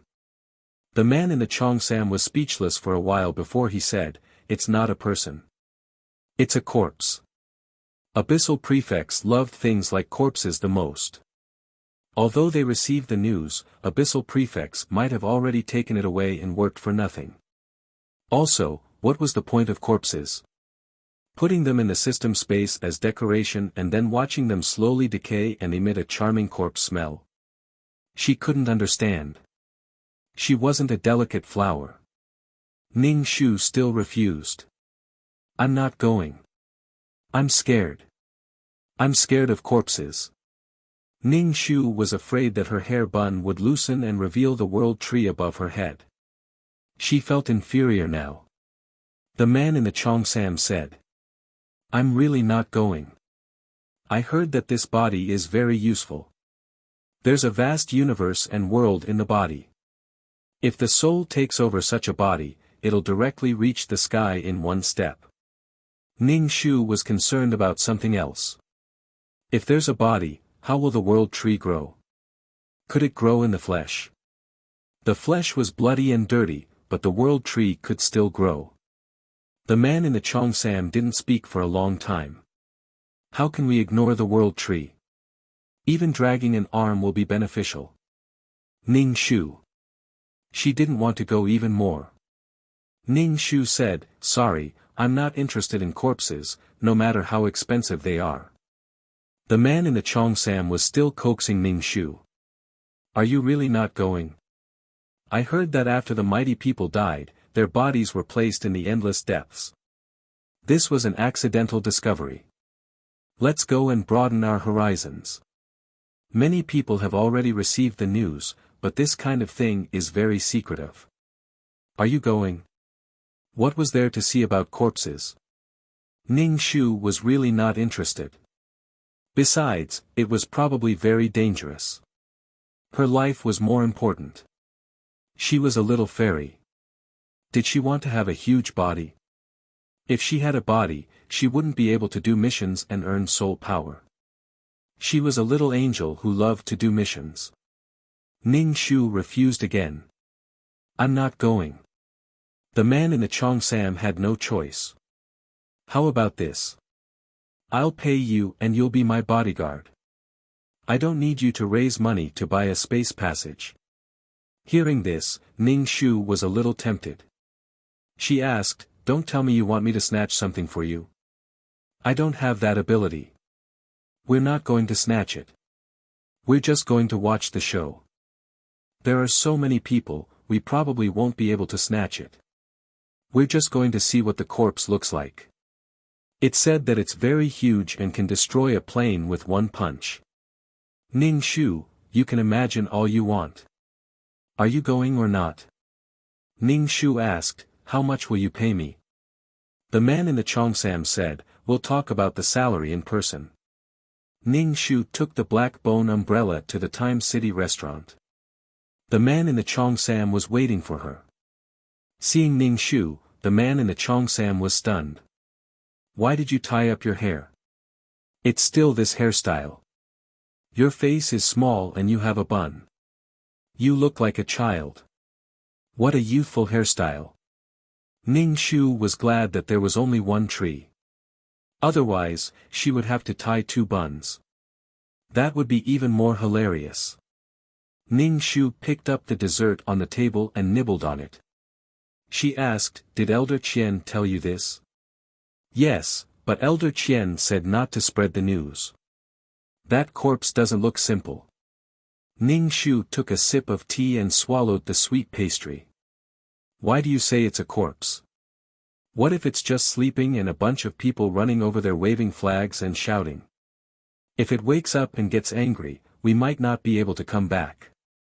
Ning Shu was puzzled. Why was it confirmed that it was a corpse and not sleeping?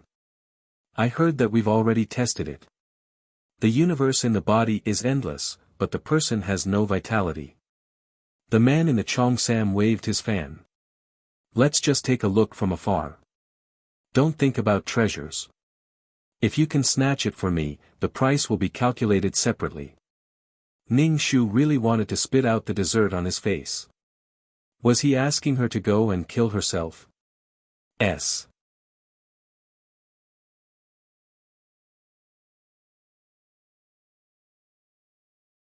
Chapter 29:45. This kind of news, this kind of treasure, there must be a lot of people going. Not to mention the large number of people, there was also a dangerous giant. They tried but it didn't wake up. Maybe the giant was in a deep sleep. It was sleeping well, but it was suddenly discovered and a group came to move it away. At that time, it might suddenly wake up and roar about wanting to kill them. If it was caught, it would be impossible to run away. Ning Shu chewed the cake and shook her head. Let's not go. What if something happens? Moreover, it was best not to touch corpses. She was still suffering from the after effects and was a little afraid of supernatural creatures that were not raised by her parents. Ning Shu asked, "How much are you paying me?" If the money was too little, she wouldn't go. The man in the Cheongsam said, 100,000 merit points. Ning Shu was speechless. So little. This is a deadly thing. You only gave me 100,000. She might encounter some danger. I'll give you money to let you see the world. If you don't want to go, I'll find someone else. The man in the Cheongsam didn't force her. He mainly wanted to find someone he knew. The man in the Cheongsam also knew that it was very dangerous. If he asked someone to help him, the chances of survival would be higher. He had no choice. He was too curious. If he didn't go, he would regret it for the rest of his life. Since we're acquaintances, I'll call you first. Tell me if you want to go or not. I'll inform others. If you're late, you won't see anything. Ning Shu narrowed her eyes and asked, "How do you know the news?" Why didn't she know anything? Where did the man in the Cheongsam get the news? The man in the Cheongsam raised his chin. Because I'm a VIP member. If there's any important news, the elders will inform me. It's up to me whether I want to go or not. Ning Shu thought, what are you showing off for? How much per year? Ning Shu also wanted to know what was going on. If there were any treasures or new discoveries, even if he didn't need them, he could sell them to make money. The man in the Cheongsam said, 10 million merit points. Ning Shu was speechless. If you give me more money, I'll go and take a look. Ning Shu said. Maybe he could pick up a giant's dandruff. Maybe the dandruff and fingernails were the world. The dandruff was probably bigger. No extra money. If you can bring back something good, even if it's the finger of a powerful being, I'll give you extra money, the Cheongsam man said. Ning Shu rolled his eyes. Money was important, but his life was more important. There was no need to joke about his life. Should he go or not? Of course, he would. He just wanted to take a look from afar. Ning Shu was quite curious about how big the bodies of the higher beings were. His body was filled with the mysterious world of the universe. This was very powerful. Ning Shu nodded. Let's go.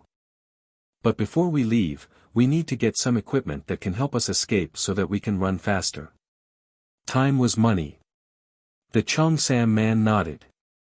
Then, he took out a spatial tunnel and said to Ning Shu, this spatial tunnel will teleport you to a place not far from the corpse. Ning Shu nodded and followed the Cheongsam man into the spatial tunnel. The spatial tunnel was very long. Ning Shu and the man in the Cheongsam walked for a long time. They did not dare to speak on the way, fearing that the slightest sound would affect the stability of the spatial tunnel. When they came out of the spatial tunnel, they realized that they were in the void. There was nothing around them.